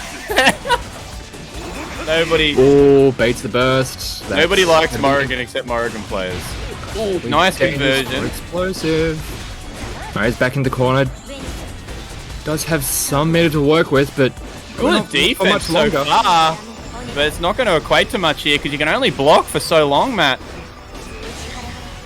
He's doing a good job of it. Oh! Is that going to hit or is that... No, but that's still safe. Block. You get the pushback. Really good pushback on hit, on block in the air on that That's super. all the 16. Oh, it does manage to get out, but just cops. It's another button. And that's going to be the end of that series. Tito Ed takes it 3-1. Yes. Once he was able to get things... Well, once he was able to get things started in that one game and dictate the pace, it was really good. Moments of brilliance. Yeah. Too often, Ed was the one controlling how the game was being played, and good luck trying to just defend against Ed for an extended period of time. Yeah, absolutely. Absolutely. It does not look like an enjoyable experience. The offense is so layered, man. Like, and you know, you can pop like, you know, your burst or go for like a YRC or something like that to get out of that offense. But that's still a win for Ed, right? Like what he's trying to do is force you to spend your resources, because every time you spend a resource, funnily enough, you've got one less resource to defend yourself with the next time that he can run his offense, right? And the offense is so layered and safe. And I use the word layered a lot, but it's because it is, right? Like he tosses the sword, like that specific interaction we saw where he tossed the sword and then he RC'd into the dust, right? Yeah. That's like on some like Zato stuff, right? Because he's doing the dust overhead, but then the sword bursts and he's going to still be plus. So even if his mix-up whiffs, he still gets to have control, and you know he's the person who gets to continue his pressure rather than giving up his turn for the mix-up. Yeah, the pressure is almost airtight. Yeah, exactly right. Exactly right. So it doesn't give much room to breathe. Yeah, especially on a larger character. Obviously, Nago still can get out of the corner, as we discussed earlier. But when you're on those bigger body characters, it means that there's more to hit, more pushing for the cushion. So Ed does such a good job of capitalizing on that momentum. Ed definitely has versed at least a few Nagos at this point. Yes, knows what they're capable of. Absolutely, absolutely. Of varying styles as well. As we see our next Nago in the top 8 here, evasion. Probably considered the strongest Nago in the region still. I would say so, yeah. But it's very, very close these days, I'd say, because it's a lot of... Hug does not give a damn about your strongest in the region nonsense. The man is just going in. Okay, good patience there. Oh, went for the grab. Good backdash. The backdash though, yep. Everyone thinks they're pretty slick until you just get hit with the Kara Buster at a round open. Yeah, exactly right. Until you get Kara pot busted. Ooh, okay. Now we're seeing evasion start to control the pace. Yeah. This is exactly where he wants to be, right? Okay. Oh, back dash again. But it does mean, at least by taking the hit, you go back to a neutral stance and you're not going to get hit by much more. Mega Fist, RC. Wow, RC in return. Both players really want this round. evaZN not willing to spend his burst though, and I like that decision. Obviously, Pugs has whiffed his. Very nice. Works out for him. Great comeback there for evaZN. It felt like he was in control the whole round, but he was at a life deficit for most of that. It's funny what a pop buster will do at a round open. Yeah, we're funny about that, eh? It's in the corner with some nice India punching. Oh, this is going to be, yep, full conversion. Yes, sir. Puts him into the wall. Oh, misses his wall break. I wonder whether... wanting to go for maybe a reset? That's what I was going to say. It almost looked intentional, but I don't know. I feel like that might have been an error there. Keeps him into the corner at least. Nice slide head comes out, but able to jump right over it, and yeah, just gets in there with the Beyblade. With follow-up. And that's going to be game one. Yeah. Yes, precisely. evaZN taking it. Pug making him work in that first round, but evaZN, once he was able to feel things out, just get his bearing, definitely in control of this. It was a great start, an incredibly hot start for Pug there with that Kara Potbuster, and then he did have moments of brilliance when he had the Garudas running and he was getting that offense going, but he just couldn't quite capitalize on the hits that he got in the same way that evaZN does. So yeah. It started again. Yeah. Just getting some... Okay. Slide heads through. I mean, you don't really... It's still a net loss, even if you armor through with the slide head, because you're just taking damage for nothing, really. Okay, Mega Fist's in. Gets the counter hit. Slide head again. The YRC just getting bursted. Or gets in Buster. Man just zoomed in for the pot buster. Okay. Oh, that's not good. Right over that, just expecting the slide head, and it's coming in with a lot of damage. Just one more hit, that's going to do it. Gets clipped. That's another round on the board for evaZN. He's starting to run away with this one a little bit. As much as we've been singing Pug's praises this tournament so far, and you know his path to improvement, looking like he's going to have to pull something special out of his hat here. Yeah, evaZN just has a way of just dissecting an offense and making it incredibly difficult as gets the extra slash extension. That's the benefit of being like a top player, or not benefit, but that's what separates, you know, like the good from the great, right? People that can build a game plan around the way that you react to their initial game plan, if you know what I mean. Yeah. Right? Like that ability to make those adjustments before your opponent even makes an adjustment. Which is what's happening here, as evaZN takes another one in straight rounds. That's going to be 2-0 here. We're seeing some opportunities for Pug to get in there, but they're very limited. Sure, they do a lot of damage. Each hit from a Potemkin is always going to... Yes. I guess that's the nature of the character, though, right? And that's the nature of playing that big lumbering grappler. Is that obviously you've got to make the most of your hits when you do get them. Which I feel like Pug has done for the most part so far, but he's also sort of... evaZN's just had a very good, solid defensive game so far, I say, as he immediately gets hit by a 6P into a Garuda there. Ooh, that was not a particularly great burst. Now they're back into the corner. Counter hit. Super. Yep, good idea. Crash out the meter. You're about to get it back. And have Oki, so... Ooh, yeah. Pug does have a meter to play with here. See if he can spend it on anything. YRC, Kara Potbuster, let's go, brother. Sure. He went for it again. Nah, you know what? I respect it. Because if he hit that Potbuster, he wins. Yeah, it's one of those things. Surely they don't bust it twice in a row. Yeah, Sure, as a grappler player, sometimes you just gotta live by it, you know? You gotta live by the risk, die by the risk. Alright. Garuda opening things up for another buster. Again. He's landing a lot of those here. He's noticed that evasion is just holding down back for the most part. Oh, didn't get the extension off that one. Yeah, a little bit too far. Good backdash out of the throw.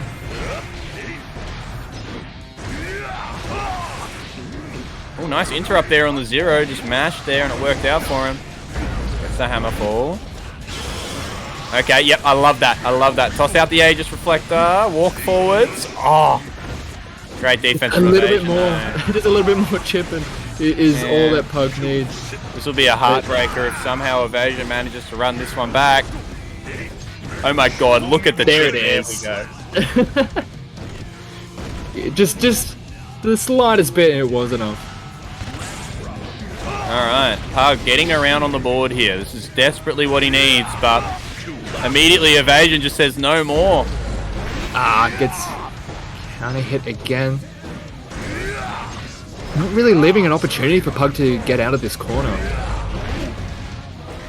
It's okay to just use these mid-range buttons. And I think part of the problem here for Pug is that he can't find a way. There it is. You're dead. That's That's that. Yep. That will be 3-0 for evasion on the winner's side of the bracket as Pug drops down to losers. I think the problem there for Pug was just that the only time that he could really run any offense was either round start or evasion making a mistake. And when you're playing against somebody like evasion, I don't think relying on them making a mistake is a consistent enough strategy to win a first of 3. Yeah, especially, as I mentioned, against people of this caliber. You can't usually expect them to make that many mistakes, like, that consistently. Exactly right. And it's rough. I mean, as you mentioned, on round start, I was able to get things started, and when he did actually get some openings, was really laying down the hurt, but it just wasn't consistent enough. No, exactly right. And evasion just, like, didn't leave enough opportunities. There was some times where there was, like, the opportunity for Pug to get multiple Garudas off. Yes.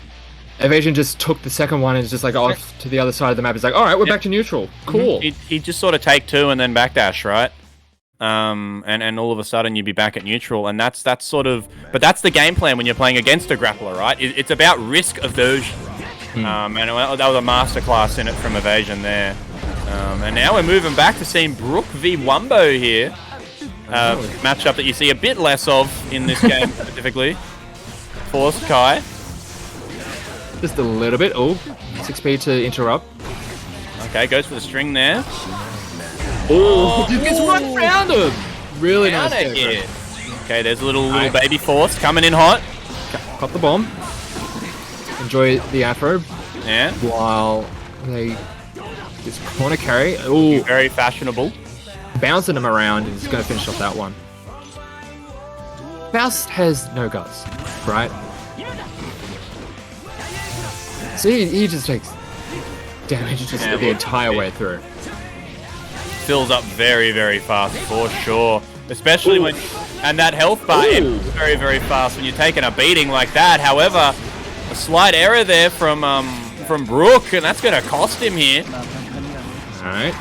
Oh, very nice. I was going to say teeing off, but that's not what you do with the baseball bat. No, not quite. I mean, T-ball maybe? I mean, T-ball's just baseball with a T, right? Yeah. We'll take it. Well, I'll go with that, yeah. I've given you an option select. Just take it, my man. Alright. And the jab pressure here. Wumbo's offense looking very good. Oh, the baby forced on the back. Look at that. He's forcing him to do a lot of blocking. Using all of the meter. There's only so much you could use. And with the home run to close the round out here, we're at 1 apiece going into this first game. Wumbo looking like a new man after these buffs. Alright. Didn't get the horns though, managed to avoid with the dive kick. Oh, there was a bomb nice on the other side. Conversion. Bounced on the other side. I think Brook kind of lost track of one of the bombs. And we do get the wheelchair. For the wheelchair, yep, that was a much lower splat. I'm not sure if it's the same way as it was, but I'm always glad to see that super. Best super in the game. It is so good.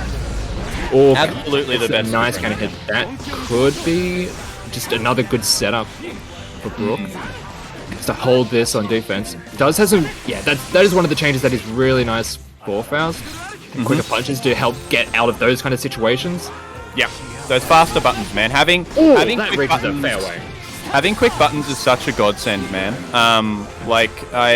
Especially as speaking from the perspective of someone that has a 3-frame 5K, playing as Soul, the amount of situations you can get out of with just a calculated mash is huge, especially in this game where your offense is very ambiguous a lot of the time as well.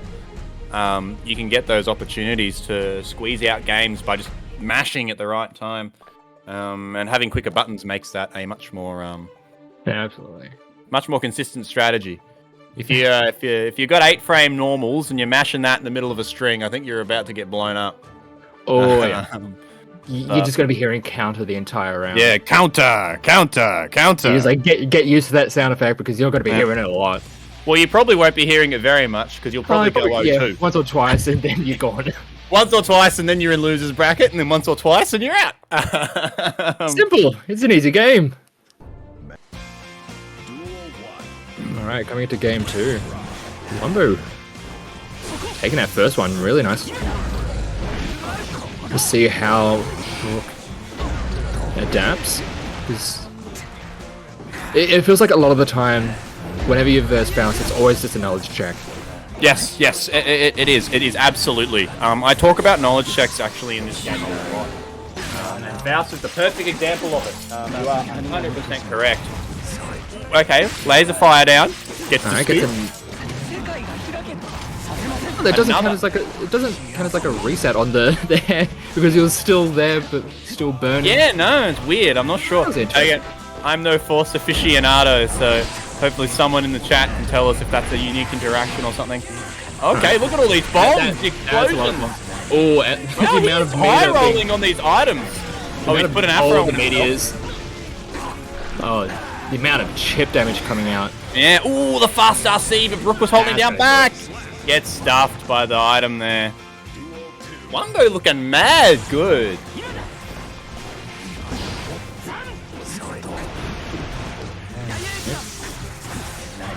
And the items are being very kind to him in this set as well. Having some pretty fortunate. Yeah, absolutely. There's another bomb. I think they did something with the item RNG.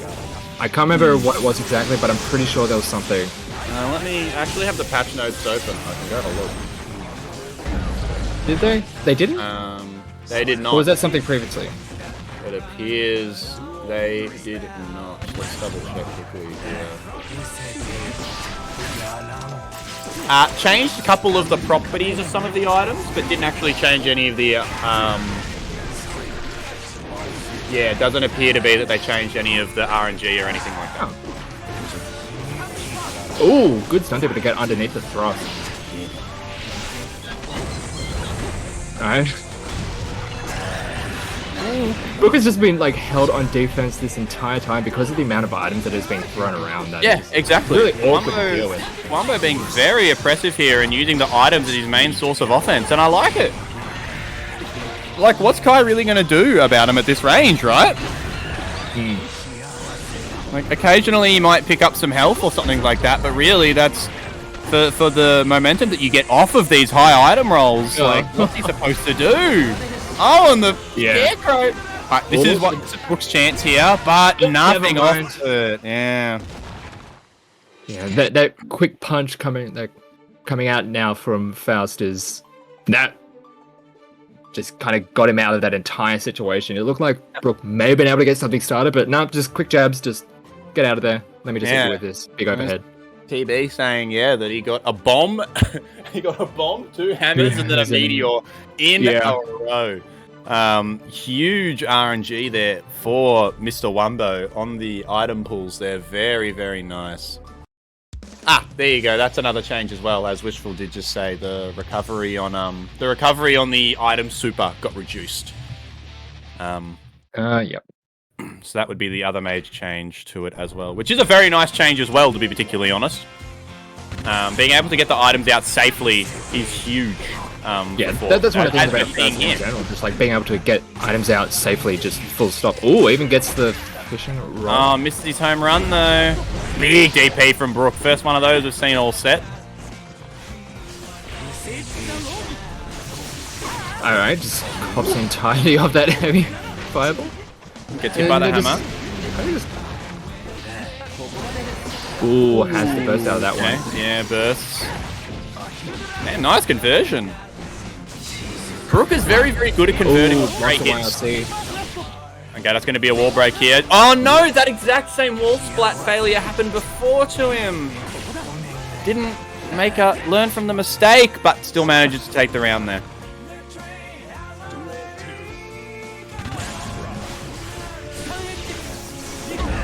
Ooh, nice.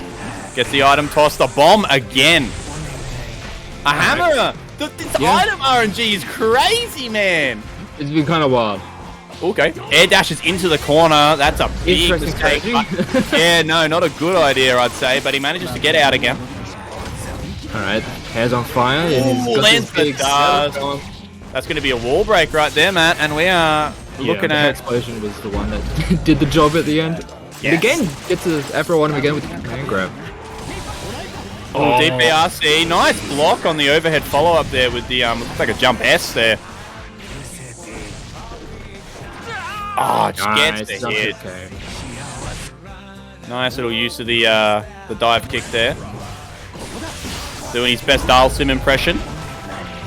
Tosses the bomb. Meteor bomb. Like, this RNG is insane. You were winning with this. Okay, Afro has been planted. This is looking really good for Wumbo here, man. Ooh, nice block on the fuzzy there. That was crazy. Yeah, and the hair is now gone. So, what the hell? Whip grab.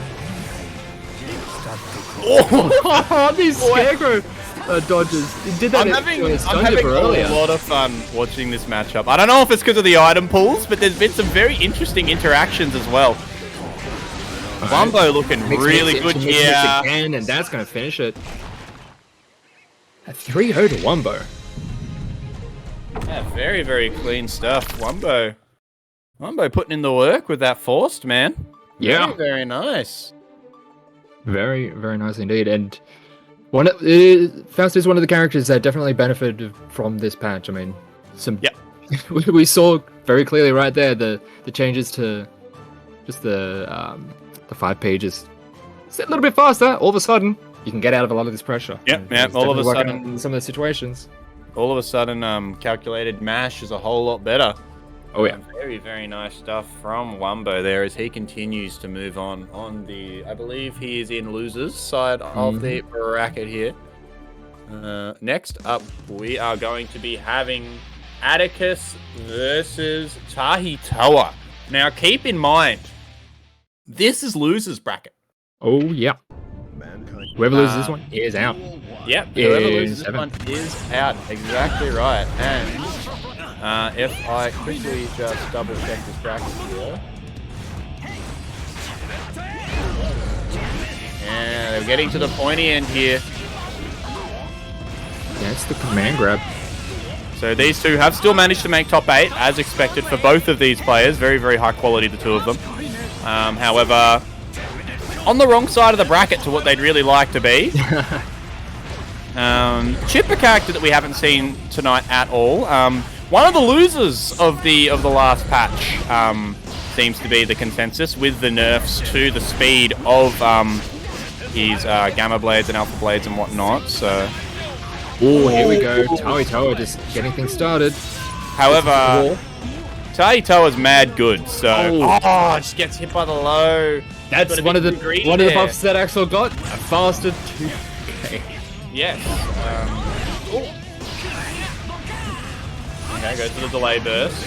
Oh, nice guess on the Rensen mix-up there from Tahitoa. Oh, good defense here, but there's only so much time you can keep that going. Yeah, well, that's the thing with Chipp, right? You can only block against Chipp for so long. You got to commit to something. Try to get out of there, but like it's going to cop it. Yeah, Atticus committed to the wrong option. 2K again. I like it.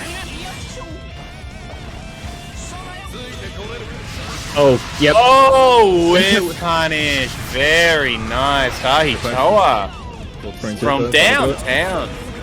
But the whip punish is ready with the super there. Ooh. Oh, little string there from Atticus. Oh, This is a good bad punish for a burst. burst. Nice corner carry. Oh, the interrupt. Oh, command grab. Does he get another? Oh, missed his meaty there, it looked like, but ends up getting the conversion off the regular counter hit. Oh, this is not a thing.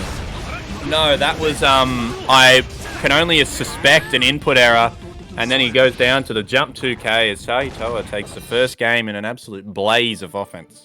Yeah, that's kind of how a lot of this matchup goes, is if Atticus is able to keep Tahitoa out and play the keep away game, it looks just fine.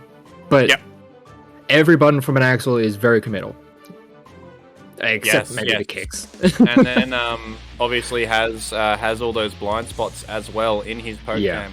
As much as his buttons were adjusted a bit over the last patch to be in sync with the obviously new mechanical changes. He, still has those blind spots in his buttons. So, wow, nice conversion, Atticus on the other side. Yeah, just running under the 5P. Man grab again, catches him holding back.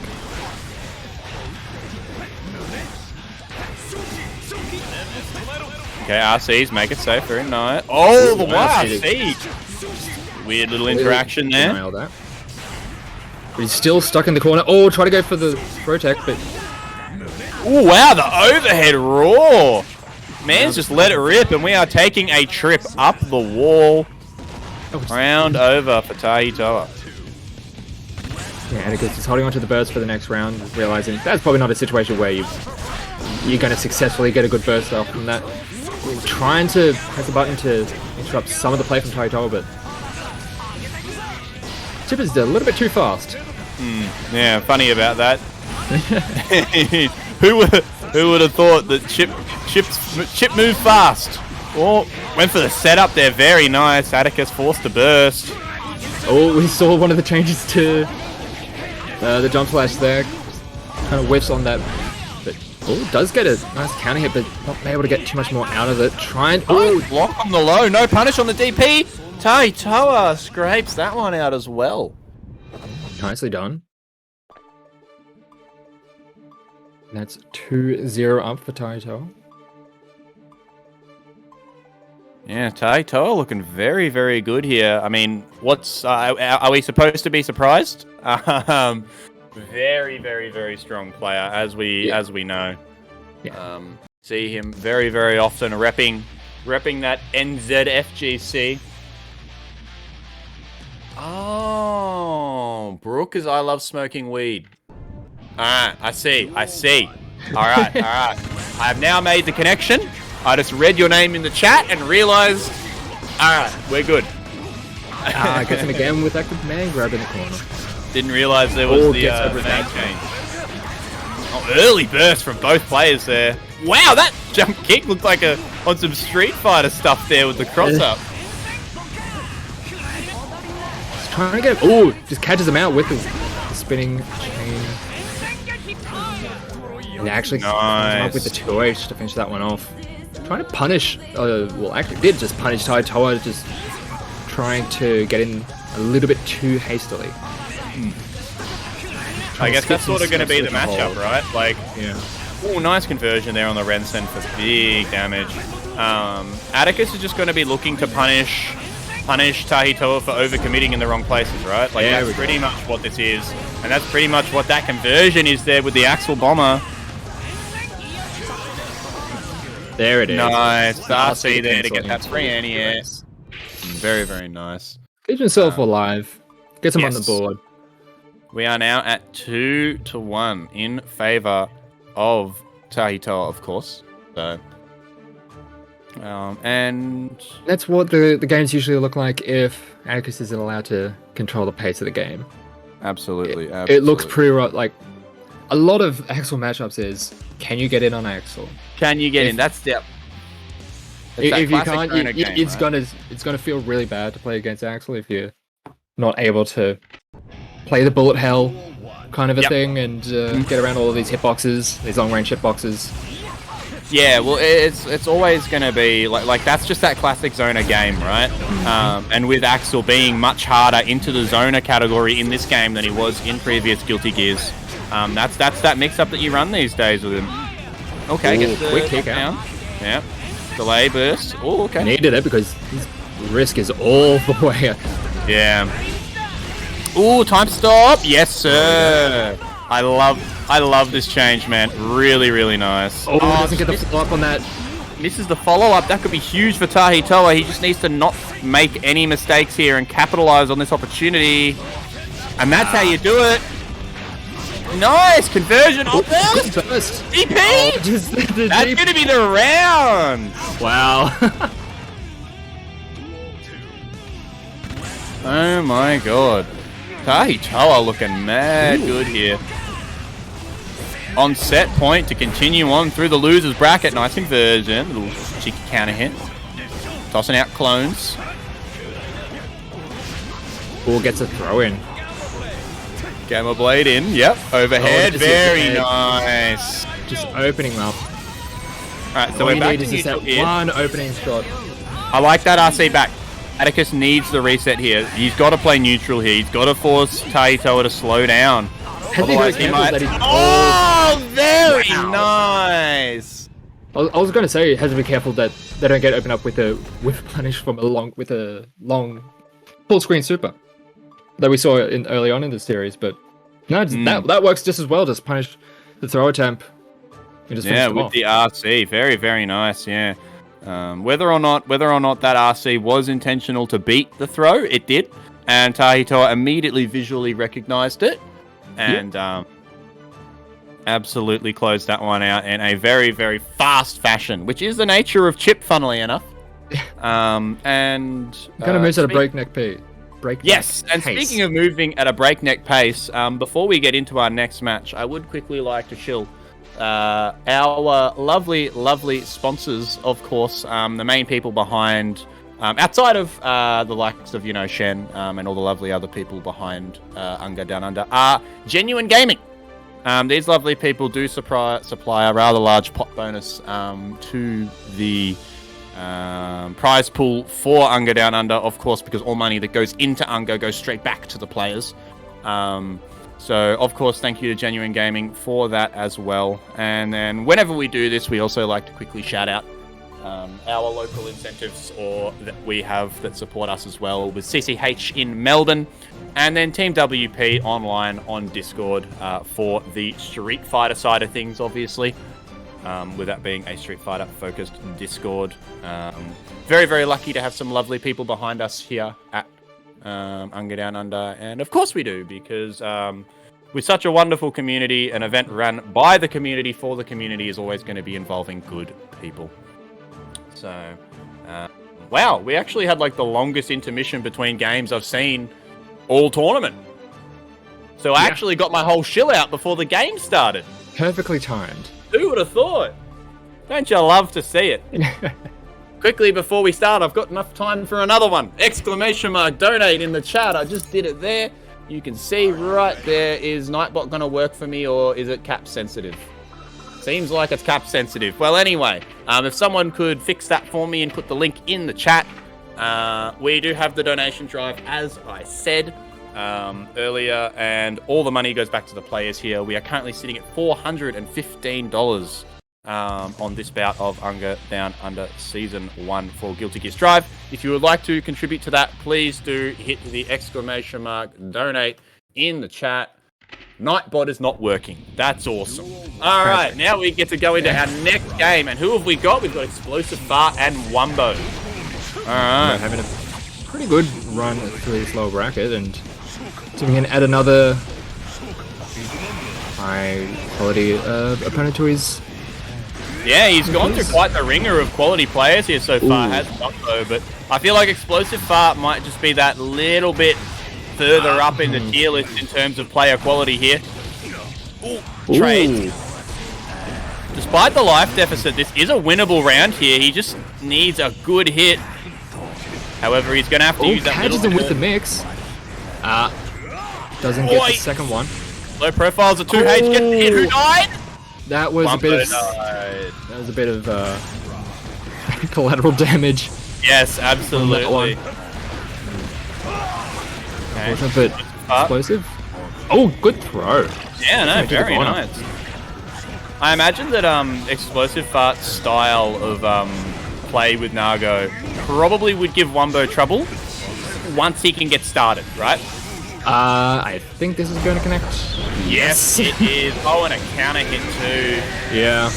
I believe going for the command grab and just gets caught out of that one. Ooh, command duck gets him away from that. Second round in a row where Wumbo's had his work cut out for him.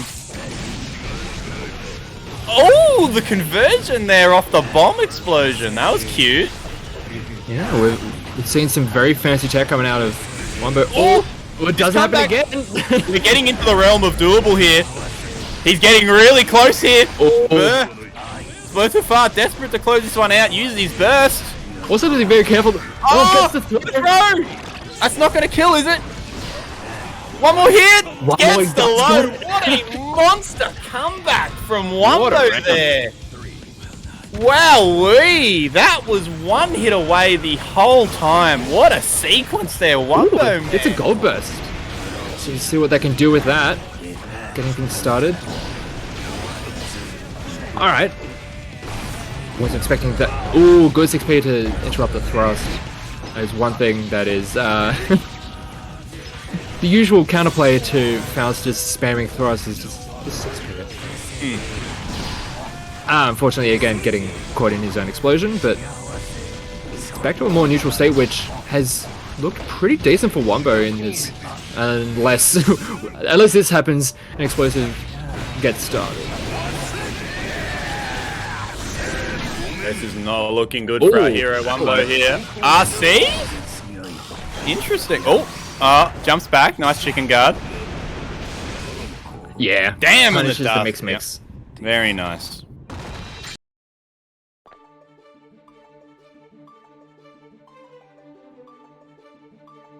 Alright, so there we go. That is, despite that absolute monster comeback from Wumbo in that last game, sadly, I mean, not sadly for Explosive Fart, he does take game one there. So, going into the next one, gonna have to see what Wumbo can do here. He's shown that he has the chops to win these rounds, but the problem is that he decides to start playing when he's at like 2 HP. Ooh, baked out the burst. So that's... Yeah, very early. That's a huge win. Even if you don't punish it, getting the burst out that early is a massive win. Blocks the overhead. I was expecting the thrust out of that one, but... again, he's been catching people pretty consistently with that setup. Yeah, I know. It's been working for him all night. Sure, there is some kind of counterplay around it. Oh no, missed the command grab, and that's real bad all of a sudden. Like, that's a command grab. One thing that Wumbo seems to do that I'm just... Oh, he got hit. That's going to be the round there. That Wumbo seems to do that I'm not quite sure of is he puts himself in the corner a lot. Like, and it's cost him a lot. Ooh, nice headwear, max range. That one's gonna really hurt. It was a matter of time until someone called out those jump 2Ks. Gets 2. Oh my lord. Dusts in that one. He's dead, bro. That is disgusting. Ooh. So that's what happens when Explosive just calls you out. Yeah, that was gets the right counter hit, you explode. That was some disgusting offense there. That's like the prototypical Explosive Fart around right there. Just that oppressive offense with Nago. Alright, going into the next one here. Explosive Fart is now up 2-0 on Wumbo. He's already made one monster comeback in this set, but the monster comeback of winning 3 straight games is quite is a slightly different beast. Sure is. And oh, trying to punish the mix with the Beyblade. Gets the burst out incredibly early there. I like the idea going for the Beyblade there. Oh no, he got the trumpet. But obviously when he did the mix backwards, try and make it not be quite as punishable. Explosive Fart had the right idea. Yeah. And it seems like he's just got the right ideas overall in this set, man, because this is looking like it's going the way of a 3-0 now. It's looking pretty good for Explosive. His command grabs are just not missing. No, absolutely not. I mean, nothing Explosive Fart is doing is missing at the moment. Oh, hit him out of an RC. He threw away his meter there. Okay, Wumbo looking to make another pretty meaty comeback here. You're going to need something. Oh, nice block on the low there. Misses the command grab. No punish, though. That was a bit of an awkward situation. Oh, catches a backdash with the fully charged dust. Has to use the burst. Oh, that was sick! Wowee! That looked really cool. Fart with the call out there on that dust conversion. God damn! Very, very nice. Sick. And that was a very stylish way to finish off that series. That was Antanov has it absolutely right. That bait was OD. Very, very nice there. Explosive Fart looking mad good, dude. Yeah, I mean, nice. We talk about the top few Nagos and how Explosive is definitely up there. Explosive is just up there with the top players, full stop. Absolutely. In this region. Has been grinding hard. I've watched, obviously, because I've been doing the Guilty Gear 20 since they first started popping up. The improvement has been very, very swift for Mr. Explosive Fart. Very, very, very, very strong player now. Went from someone who be like, hey, this guy's pretty good, to hey, this guy's one of the best in the region with his character. Yeah. Consistently making these top 8s. Always a testament to hard work. Speaking of hard work, we are going to be remaking this lobby just in a moment. The homie Derek is rebuilding this one for us, doing the most from the back. Shout outs to all of our crew involved with UNGA, of course. From, of course, Derek to Shen, to our assistant TOs. I know Brad jumps in sometimes as well. To our Twitter guys, I believe they are both in the chat at the moment. There's Millie and Meplop running the Twitter this time around. I want to, thank everybody that contributes to UNGA, because it is all volunteer work. UNGA is 100% just a community-based effort. Just people wanted to put on for the people that they love, you know what I'm saying?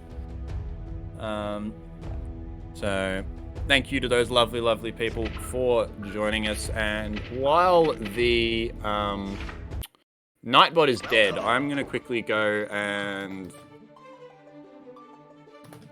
grab that sweet, sweet donation link for you lovely, lovely people at home, should anyone want to contribute.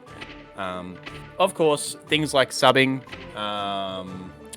and giving tips with bits is always, support welcomed as well.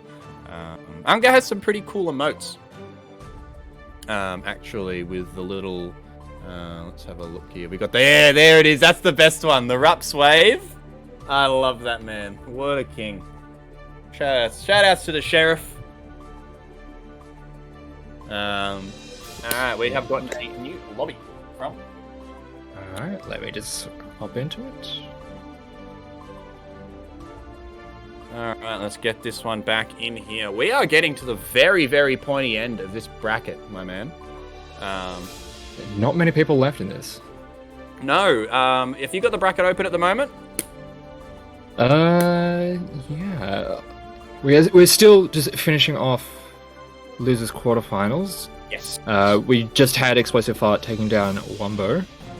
And now we have PugBizcuit going up against Tahitoa. So that is going to be an interesting matchup. Yeah. And on the winner's side, all that is left is Tito-Ed and evaZN. So yes, no strangers to this part of the tournaments.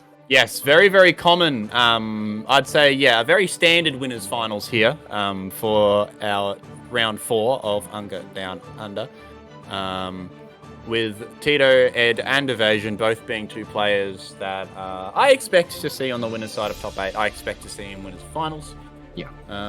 And then down on the bottom here, we're going to have Pot versus Chipp. If I could quickly run across and start spectating like I am supposed to. This matchup is essentially trying to take care of a fly with a shotgun. Well, yes, precisely, right? I know that Chipp players, from what I've seen in the past, tend to not love the matchup because of the disparity between the amount of damage the Pot gets for a hit on poor Glass Cannon Chipp and the pittance of damage that Chipp gets on a hit on Pot. So... yeah, we'll see how this one plays out, see. The strength, and that's I guess the thing about this matchup would have been the strength for... the strength for Chipp would have been, you know, the speed of the mix and the the quality of Jump 2K. Now, both of those things have been nerfed. Oh yeah. So it'll be interesting, and then with Pot being able to special cancel 6P as well, I imagine that gives him some extra answers in the air department as well. Not that we've seen much of that so far. This has been pretty oppressive so far. Pretty measured coming out of Tahitoa, just waiting for PugBizcuit to commit to an option. Yes. Backdashing like out of it, and then just punishing it every time. I feel like that's going to kind of have to be his MO here, right? Because if he overcommits for 1 second, he can just die. Oh, you know? Pot lands a Garuda, you get Pot busted, that's like half your life, man. Especially if you've blocked a Garuda, but like, look at that! That was 6P into Garuda, and it's done like 20%. Ooh, a nice little sequence there from Tahitoa. Yeah, there's no burst to work with, no defensive tools to work with here for Pug at the moment. And he just has to hold a lot of this pressure. Oh, spends the cash. Gonna cash it in.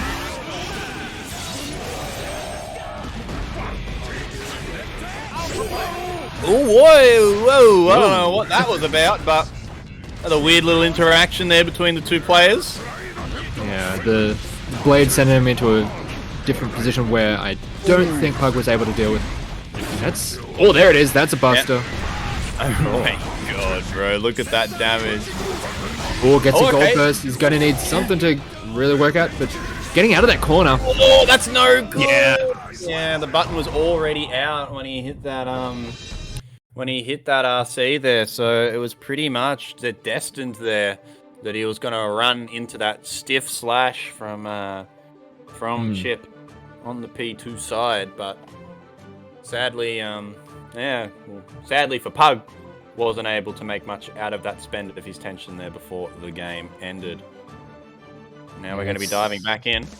It's a bit of a rough spot, I mean.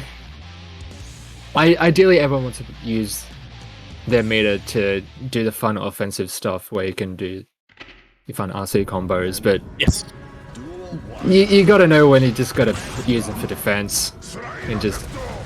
yeah, of course. Everybody sits in training mode and practices their, you know, RC combos and their 70% damage, but sometimes you got to spend it on defense, right? Offense wins games, defense wins championships. Ooh. Garuda, god, that did a lot of damage. Yep, just a raw Garuda. He's gonna cop that one. Just runs 2K. up and goes for the jump 2K. Real quick. Oh, this is both players. aerial movement. Both players sort of panicked there and immediately pulled on the RC. Alright. Okay, gets the throw. Tahitoa is just getting into PugBizcuit's head with some of these situations, just trying to open up this defense. Oh, committed to a button, is going to pay for it. Yeah, that's going to hurt there. Tahitoa looking very confident in this matchup. He's... oh! What is it? Saw the 5D coming out and was like, no, let me out. I don't know what I'm doing near here. Alright. I saw that one. I saw him reeling up for the big swing and I was like, uh-oh! And but luckily Tahitoa big old able to rewind. escape.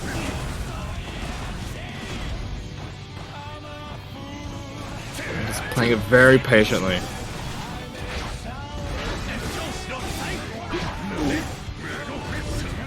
And the backwards Pug mega has fist, spent a not really lot of getting time it. this set in the corner, man. Like, a lot of time.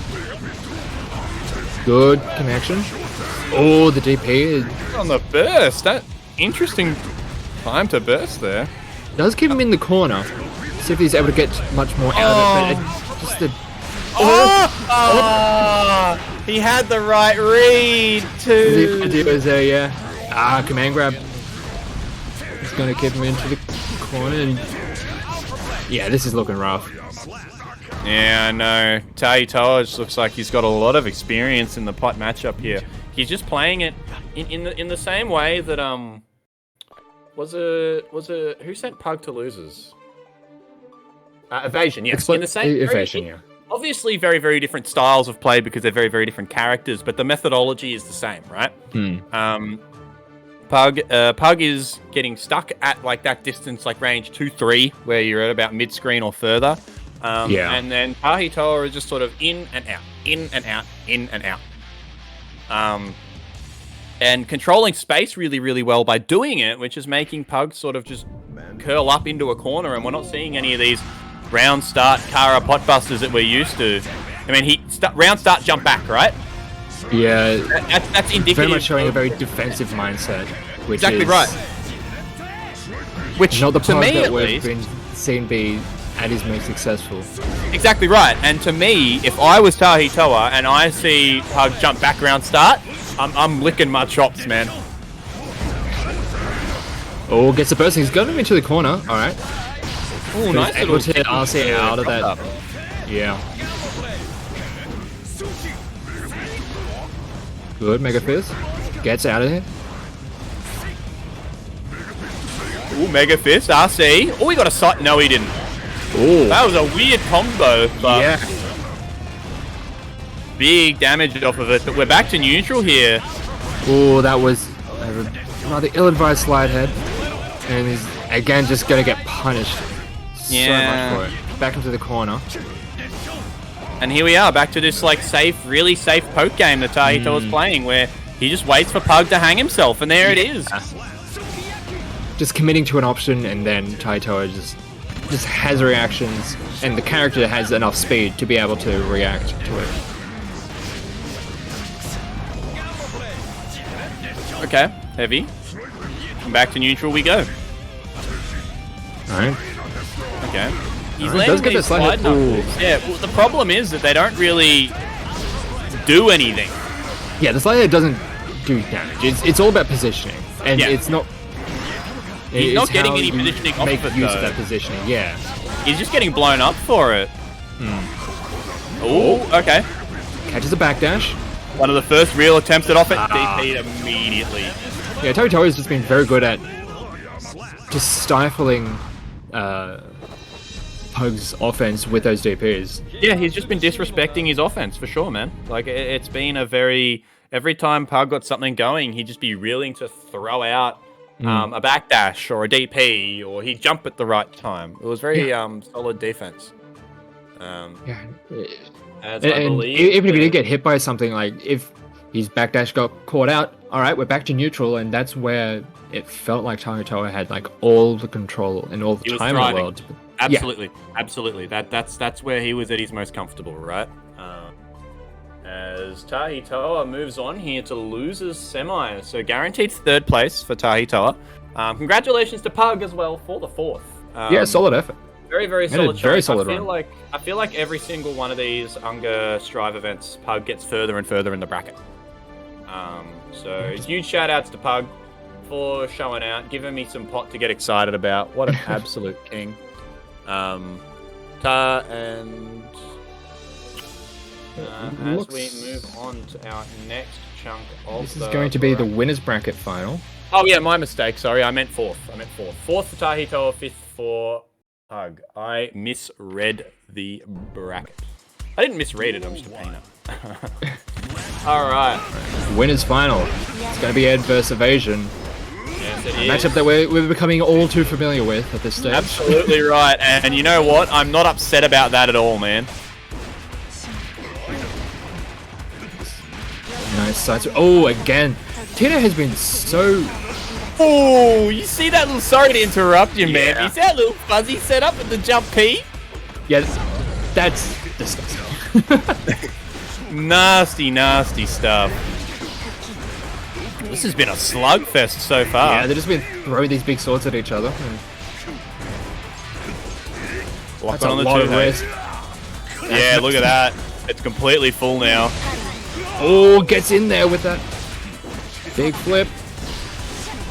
Doesn't get the... Oh, no. That might have been a drop Explosion, wasn't it? conversion there, yeah. And that's actually going to cost him. Yeah, the OTG there with the heavy slash closes it out. Round 1 evasion. Alright, that big old flip that did get a bit of a change coming into this match. It is now no longer an overhead, Yeah, but it does. Yeah, but it can be used much more freely, which Ed has been using much more freely. absolutely. I was about to say, yeah, I feel like I've seen it more this tournament than I ever saw it Oh yeah. prior. Ooh, that's going to be an RC, yes sir. And he waited there to bait the burst, and it made him drop the combo. Ooh, is it going to cost him? It's the counter hit. Okay. Oh, On the D, nice. It did end up costing him there. Yeah. Evasion had his heart a little bit too set on trying to bait a burst there, and So that's 2 rounds. Like that kind of happened to Ed in the first round. Dropped something and paid for it. yeah, same situation, man. Same situation. Oh, that's a bad burst.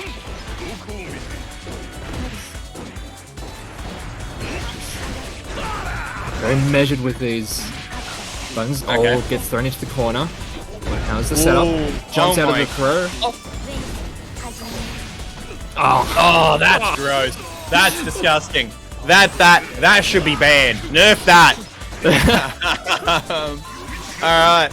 Evasion pushing back into the corner. Despite that disgusting setup, they're about even. They were about even on life. Yeah, then They're not anymore. just 2 big swords just slamming right down on his head. Straight to the dome. Yep. Didn't enjoy that one. God damn, that was disgusting. The nasty stuff. Alright, so we're going straight back into it. Same characters, standard stuff, about what you'd expect. Duel 1. Alright, back into Nuge. Yeah, you're right about these two just absolutely slugging away at each other. Big fat swings, and they're both just sort of trying to like... It's a war of instilling a game plan. Ed's trying to get this corner set up so he can run this offense. Whoa! That's dirty. Man! Oh, it gets the burst out of him as well. Is that gonna... Straight over, Yeah, that's can't alright, really you'll get- take it. Oh! I've never seen a Ram use that quite the way that Ed does, I feel. Yeah, just sends it. Yeah, he picks it like at, but it always hits, bro. I don't understand how. I don't know. Like, I swear I've very rarely seen it get blocked, and which is a testament to Ed's Ram. Oh, nice backdash into the throw, just takes his turn back. Oh. Okay, The go amount for the of red. times that Ed's got away with that, the backdash in the corner into a throw. Yep. I believe Ed did play Street Fighter 4, so he's well versed in Well, there you the go. backdash. Blocks the YRC and punishes it. Takes game 2 incredibly quickly. Yeah, very nice stuff from Ed there. Looking oppressive. This lab work's been going places, my man. Oh wow. That is gross. Ed looking mad good here. Definitely the person that I think has seen use the new tools available to their character most, I think, so far. Yeah, And I think I also agree looking the with that. strongest at this point. Definitely benefiting from this patch. And Oh, thriving. absolutely. Okay, Rekka counter hit. Oh, another counter. Is that going to be a full conversion? Oh, Matt, it is. Yeah. Oh, Matt, it is. Has to burst out of that one. Okay, trades the burst. Oh my god. It always hits, man! Oh no, but he mistimes his throw. Oh, jump jab! Has to forwards that. Oh, just catches him. Very, very nice.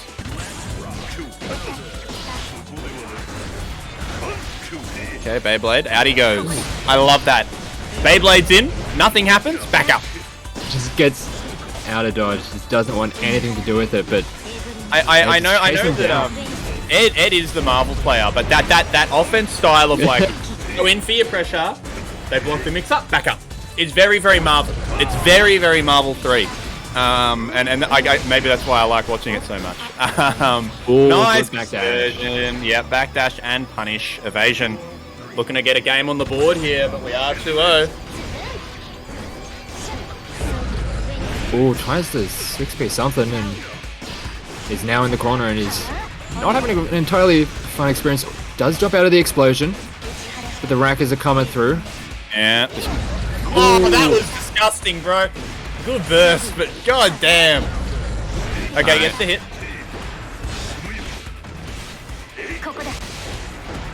Is he able to get something started? Oh, Right. 6 It's just trying to be flipping around. Yeah, he looks a little bit more lost, yet he still has a life Oh, lead. good block.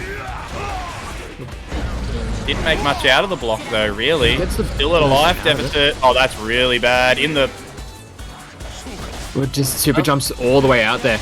Even Wow. chases down the backdash. yeah, and he didn't have swords at the time either. So Yeah, incredibly Ed. bold. Ed just balls of steel here as he wins the winners final here and confirms his spot in grand finals here on the winners side. Yeah, with a 3-0 over evasion, which You don't see that often. yeah, you don't see that all too often. We were just Evasion, we were incredibly talking solid earlier. player in longer series, but Yeah, which we were just talking Ed about. didn't allow it to go for a longer series. Just got it over nice and quick before the download could complete. Smart man. Mm-hmm. Just relying on those terrible Telstra speeds. The download's going to take too long. Like if I beat him fast enough, he won't complete it. Absolutely. All right, There's ladies. still a chance for evasion to come back. They will Yeah. have to make their way back into grands from the lower side. I've watched him do that before. I It believe has definitely that happened, yep. He's won an UNGA from losers side before, I believe. And he Sounds may. about right, yeah. I could be wrong, which would be a bit sad because I did commentate literally the top 8 of this event. But Battle Arena Nightclub, he might have come from losers. I think it was it on Popo? It might have been. I can't remember though. I'm sure someone will correct me if I am wrong there too. So he's no stranger to the losers bracket. Yeah. But nothing is guaranteed because he is still going to have to get through whoever wins this set here. And oh my god, explosive Oh, fast wow. start out strong.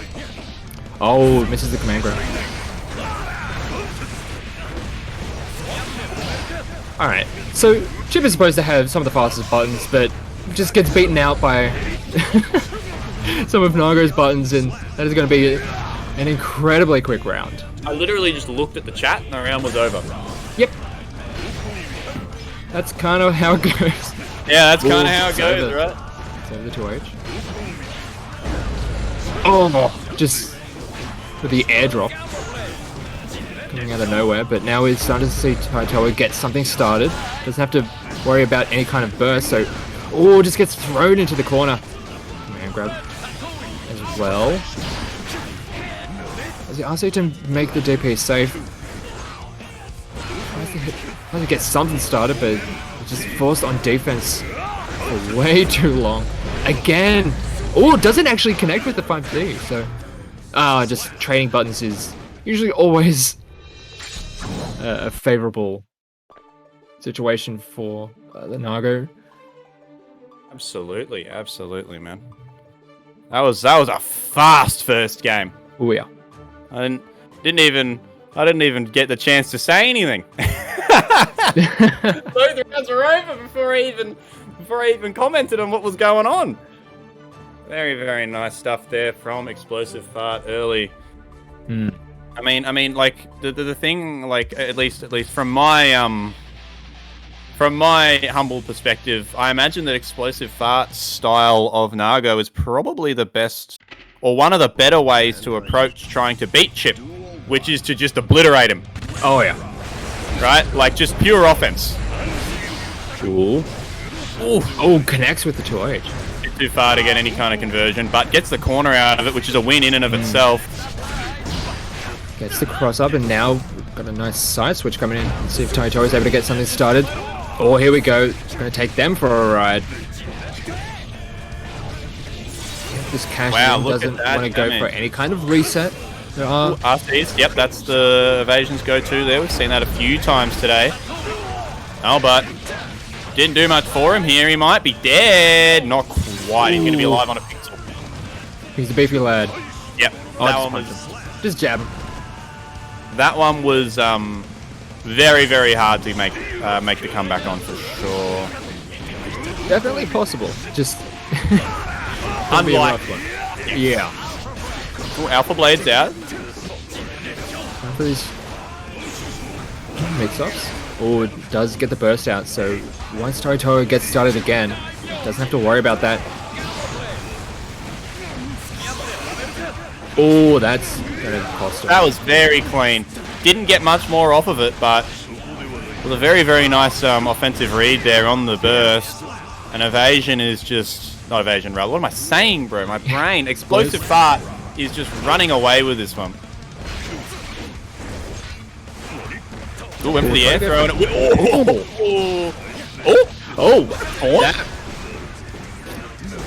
I think that was a taunt. It was. I'm assuming it was a misinput. Unless he's feeling incredibly confident. Good Mans just did a combo of counter hit 2H into taunt. Yeah. Very, very clean. And are we going to see the true combo of taunt to get body? Yep, that's the classic, and it looks like we're about to.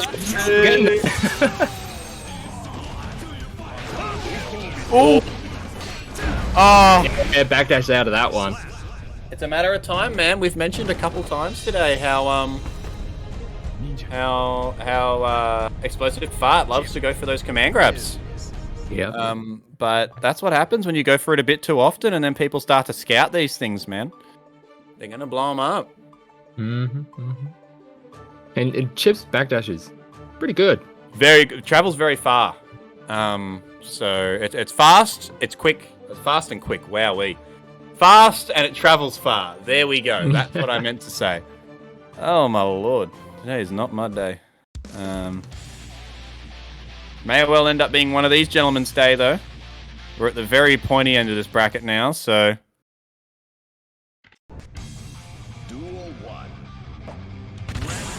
It is one apiece. Just trading blows, which... Ooh, counter hit Beyblade. No conversion though. Oh. Oh, nice conversion. This hurts a lot. Expecting the burst, but... Oh, drop from Tahitoa. At least it was rather risk-free. Didn't take any damage for it, I say, as he gets slammed into the wall and is now one hit away from dead. One solid hit will do it. Yeah. There it is. I was about to say look for a 2H and then bang, out it comes. Good opening. Oh, nice conversion, man. Round start. Look at that damage. Oh, that's real bad. He might be dead here. Yeah. Oh, yeah, he's absolutely dead. No, no! I think that might have been chip damage. I mean, either way, it was chip damage. Just one with 2 Ps and one with 1. True. Yeah, that was just... I'll take my leave. That was horrendous. That sounded funnier in my head. That was no good. All right, well, Explosive Fart. Explosive damage, yeah. Yeah, explosive damage, exactly right. You beat me to it. You beat me to my own joke, man. I was trying to make some kind of like explosive thing happen, and you beat me to it. Oh, I'm sorry. Oh, no, it's alright. You probably did better than I would anyway, let's be real. Right. We'll see if Tahitoa can bring it back. Yeah, it's He's going to able to be... in game 2, but it's rough because you feel like, oh, I'm Chipp, I have these fast buttons, but Nago can just contest a lot of the just from the range that he can contest. But if they're able to open them up, like they're starting to do now, it looks pretty good. And some good whiff punishing. Sends him to the wall. Good stuff, Tahitoa. He's looking much better now than he was in that first game, for sure. Even the first 2 games. Looking much more confident here. Gets the wall break. How many just send the buttons, and if the burst comes out, I mean, sure, you've used your burst and you're at like no health. Yeah. Absolutely. Like, oh wow, just a little stagger there. Just smack him with the wrecker. Yeah, just jab, jab, jab, wrecker there. Caught him mashing. Ooh. Okay. There's the burst, and now he's in the corner. Oh, and that's this is going to be a... Oh, clashes. Oh my god, no punish though.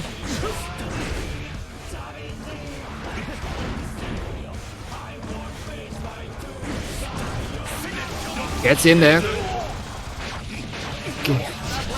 The full carry. Very nice, wall to wall, gets the break. Tahitoa looking to win this one here. Oh, Close out. Oh, drop! Alright, nice man. Oh, he's dead. He's absolutely dead. I heard Alpha Blade, I was like, As did I. Yeah, No, GG. yeah. Slam it right down on top of him. Zooms in on his sword. You hear Alpha Blade. You're like, all right, that's a dead Chipp. Yep. He was like, is it really though? Alright, just using 5P just to interrupt any attempt for Explosive to get started, but just able to just get that one solid hit to start things off. Explosive is off. He's just off and running, but Tahitoa, once he gets these out of the way from that command grab. Yeah, misspaced, attempted a command grab there. I mean, Tahitoa didn't do a huge amount about it, but Explosive Fight has given up offense here. Here we go. Ooh, nice tech, wowee. Blocks, yes sir. Yeah, the defense is holding up here, man. But this risk is building as well. Oh, there it goes. Yeah, it was only a matter of time. If you allow a Chipp to just keep on pressing buttons like that, you're gonna get killed. It's just a matter of time before they have so much potential mix-up in their kit that it's like, eventually you got to get caught out by one of them. This game is one of those games as well where it's like you can only block for so long, right? You got to commit to an option, and it was interesting the way that round ended, because that command grab whiff that Explosive Fart had, while Tahitoa didn't punish it necessarily, right? He didn't delete him afterwards, you know, like you see on the Twitter clips. He lost all his momentum, all of his offensive momentum, right? Yeah, the win out of the sails were just gone. Yeah, and that's what cost him the round. That's what cost him the game. Right? He gave Chipp an inch and he took a mile. Ooh, counter hit. Yes, sir. Get a little bit of a conversion.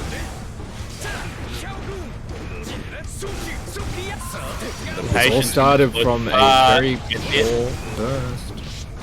Alright, there's the overhead. Just tapping him on the dome. You can kind of hold down back in this situation when he is on the ground there until he has that tension. Because that overhead isn't particularly high threat without the RC, so... Another overhead. Oh, he got him! Get himself out of there. Just a bunch of close slashes and he's gonna... Anyone's game now. Doesn't bite on the meaty close slash. Back to offense. And then back to neutral. Oh, just catches him with it. What am I saying? We don't know neutral, we only know buttons. Okay, Beyblade. Yeah. Oh, the backdash. He's doing... Catches him again with it. Yeah, he's doing a lot more Fukios now, actually. Much more mobile and just trying to mix up. The end. Oh, But it's working quite a out way to finish it really, off, yeah. really well, yeah, with the Jeez. perfect explosive fart. And I believe that's going to be changed the 3 rest for of the him. yeah, he that's 3-2 win for explosive. turned up the Was- gas just at the right time and was using, well, to be particularly honest, was using Fukio in a much similar way to how evasion does. Yeah, Because he would go in and he'd push, and then he'd back up a bit, and then instinctively Tahitoa hits a button. oh and yeah. bang, close slash counter hit, and you're dead, right? We saw that multiple times. Yeah, you could see Chipp trying to throw some kind of punch out there, and he's just getting hit with his giant sword again and again. Yep, getting slapped Yeah. right in the dome piece. Just utilizing Nago's range really well there. Exactly. Very, very, very nice spacing here. And we're going to be experiencing a lot more of that Nago range now because our losers final is going to be a Nago mirror.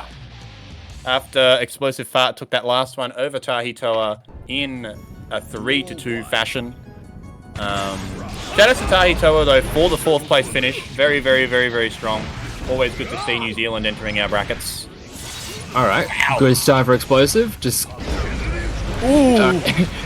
it's just like a round start. You just use the DP and that's the job done. All right, and it is just even things up. I say even things up. evaZN is now clearly in the lead. Yeah, massive life lead there. Oh, catches him out of the air. Into the Nice. 2H. Start meant absolutely nothing to evaZN. No. Look, all right, you've got some skills. It's my turn now. Okay, gets the counter hit. Yep, OTG. Meaty misses his conversion. That should have been the round. That's alright, he gets it anyway with the super confirm here on the wall. Oh, he's gone for the fancy stuff for whatever reason. Always fun to see, you know, the style mode combos, but you drop that shit in a tournament and it's entirely on you, brother. Okay, meaty slash, doesn't buy it. Beyblade's in immediately. Now we're getting to the stage the, where the blood gauge is going to be very important between these two. We see that evaZN is into the red, the deep red. Yeah. So he's going to be able to utilize space a little bit better.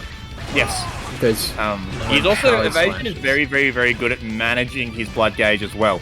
If we watch the two of them play each other, by purely looking at the blood gauges, you'll see that evaZN sort of stays in level 3 just a lot more often, right? I think he blocks that. Yeah, I think so. Yep, he does. That's going to be a punish. Yeah, you're dead.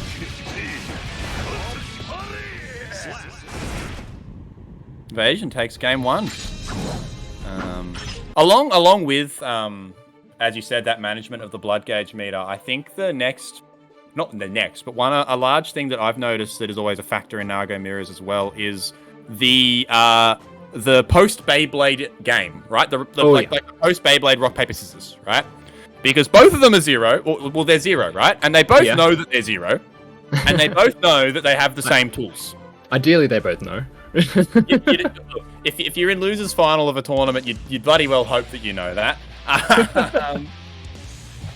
But it's that like rock paper scissors game when Nago is 0, and it's interesting to see how each player sort of will approach that 0 on block situation. Or they'll just only ever land it. One of the two. Yeah, I was going to say you don't really get to that situation if they just don't block it. Yeah, if they just don't block. Oh wow, the follow up there. The range was just enough there. Oh, there we go. That's that's good. Gonna be dead, I believe. Yep. Oh no! Almost. Wow. Alive, but what kind of life is it? Yeah, alive, but at what cost? Oh, the own burst! But he got hit by the explosion. YRC. Just a quick 5G. I was mentioning this at the start. We're seeing way more people pop blood rated now. Yeah, but, more often. Yeah, it definitely makes things interesting. All these Nago players are feeling feeling special, so they're willing to risk it for the biscuit because their character is now incredibly good. Only now. Oh, well, I mean, they were already like top 3 or top 5, and then they got buffed, man. You know how it is. Alright, now we're into that situation. Oh, tries to get in. Has to make some kind of play, because otherwise they're just gonna get just like ground out by the like he tried to do advantage in Blood Rage. I think it was Beyblade RC there to try and just get that screen space. Oh. Wow, YRC command grab catches him low. Yeah.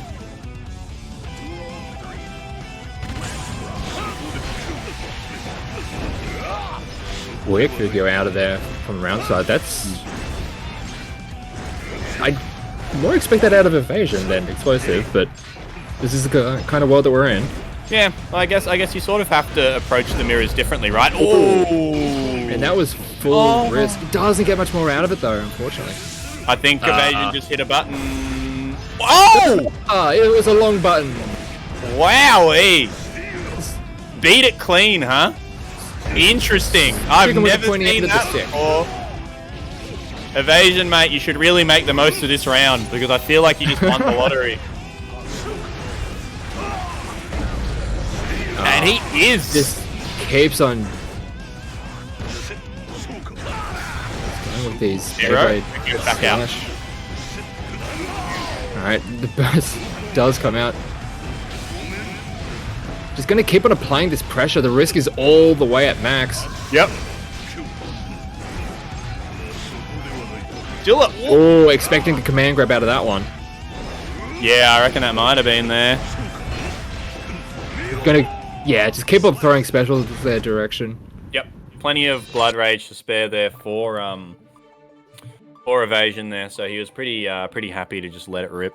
Not gonna pop Blood Rage at that point, pretty much at all. And at the very least, it will just draw out all of the resources to try and faultless defend. Exactly right, exactly right. It was a win-win situation there for evasion. And he has won twice. He's now up 2-0, so it's going to be up to Explosive Fart here, who's had a killer run so far, to try and turn this one away from a 2-0.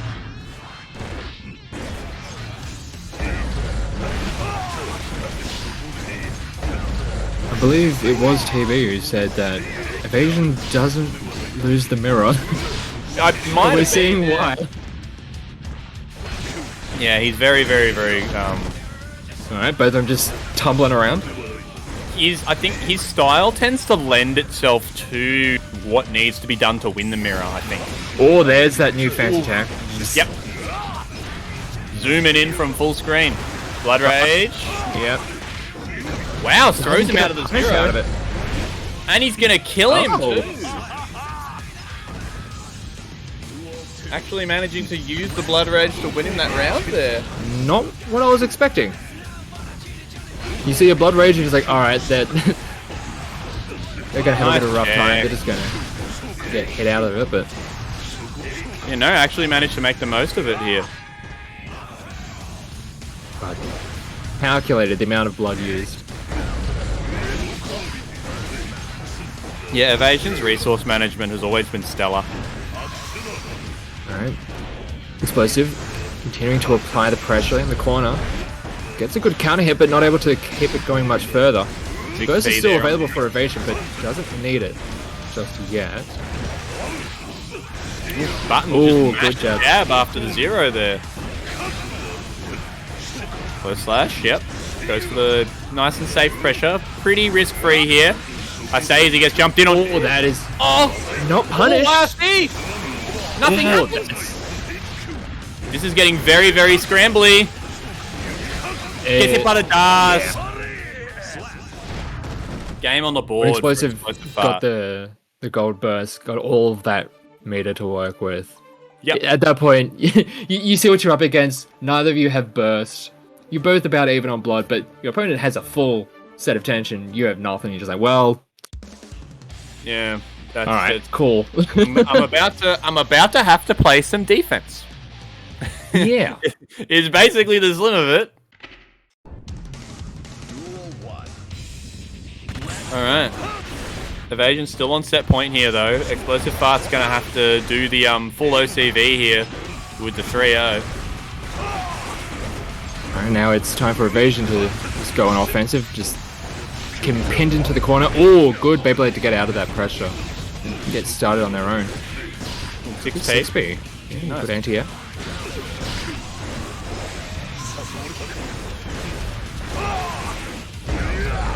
Ooh, hit 5k after the Beyblade that time, and he got jumped in on for his troubles.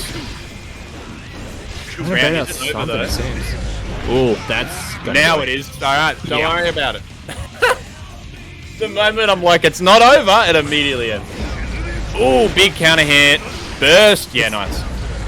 Doesn't want to get hit by his own combo. Started the button first. Alright, doesn't have burst, so he's gonna just have to hold this. Oof.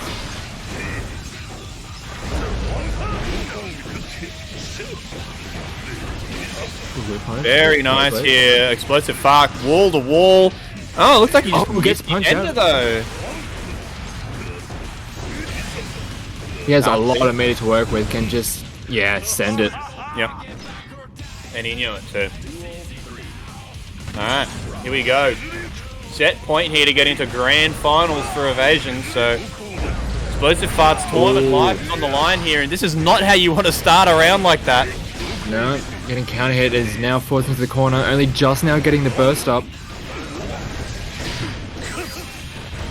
Good RC to get out of there and get started with their own offense.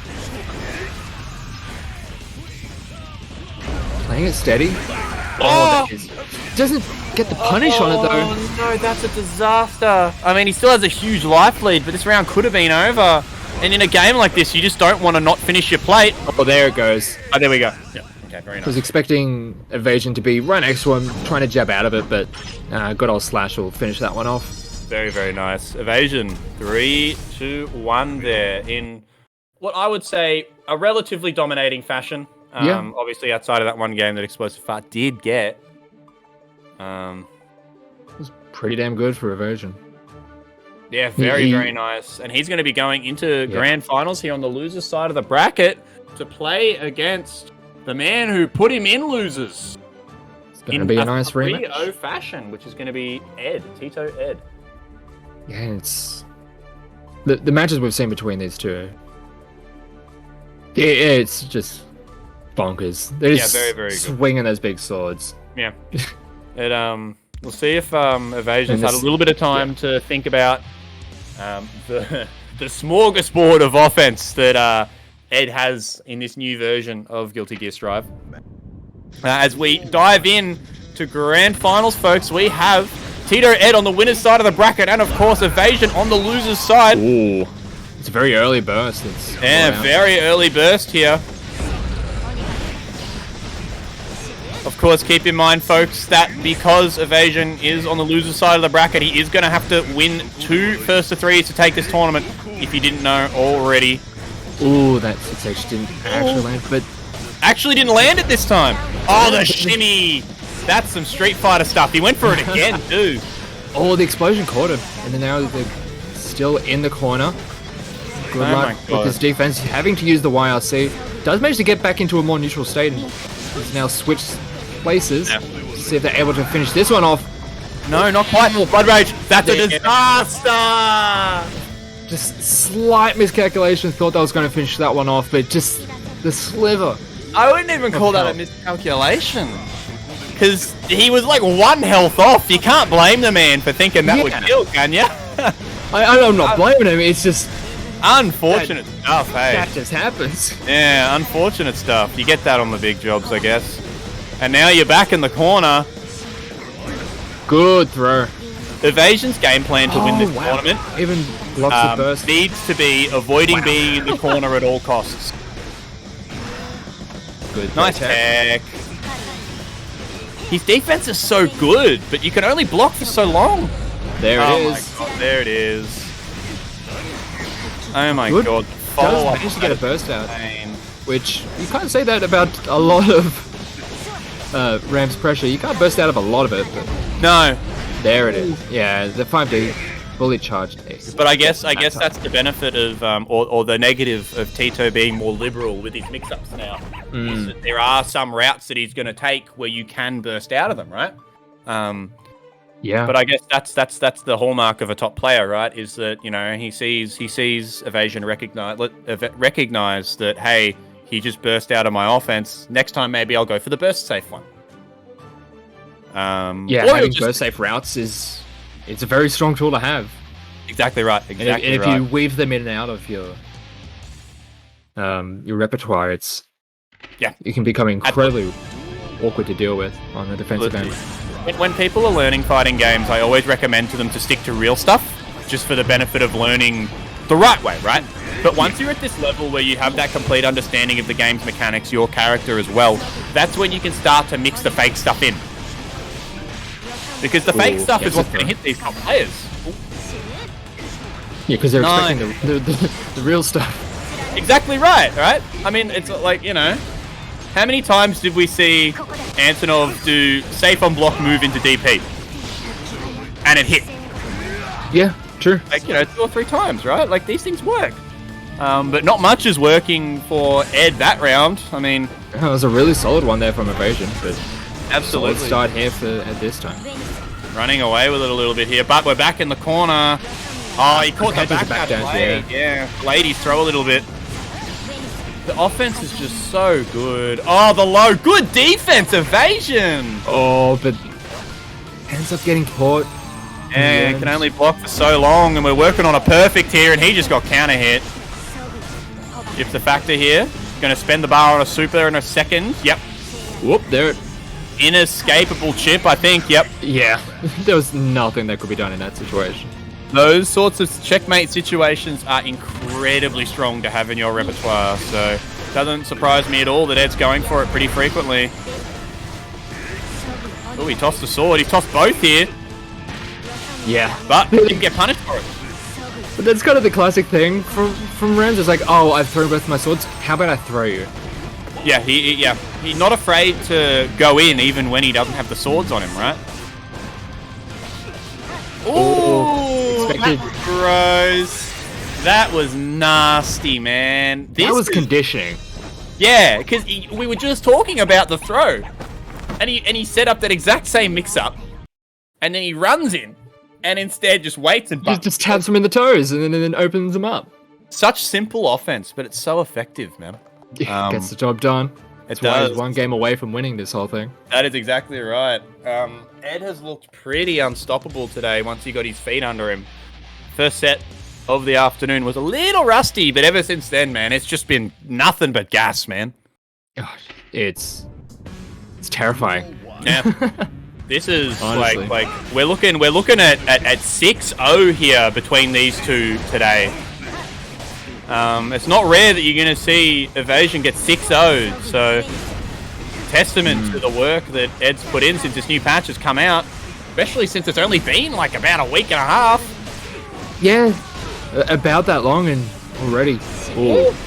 God, bro, I don't even like Ramlethal very much, but like this offense is like the way that he's moving and the way that he's mixing up his offensive options is just so clean, man.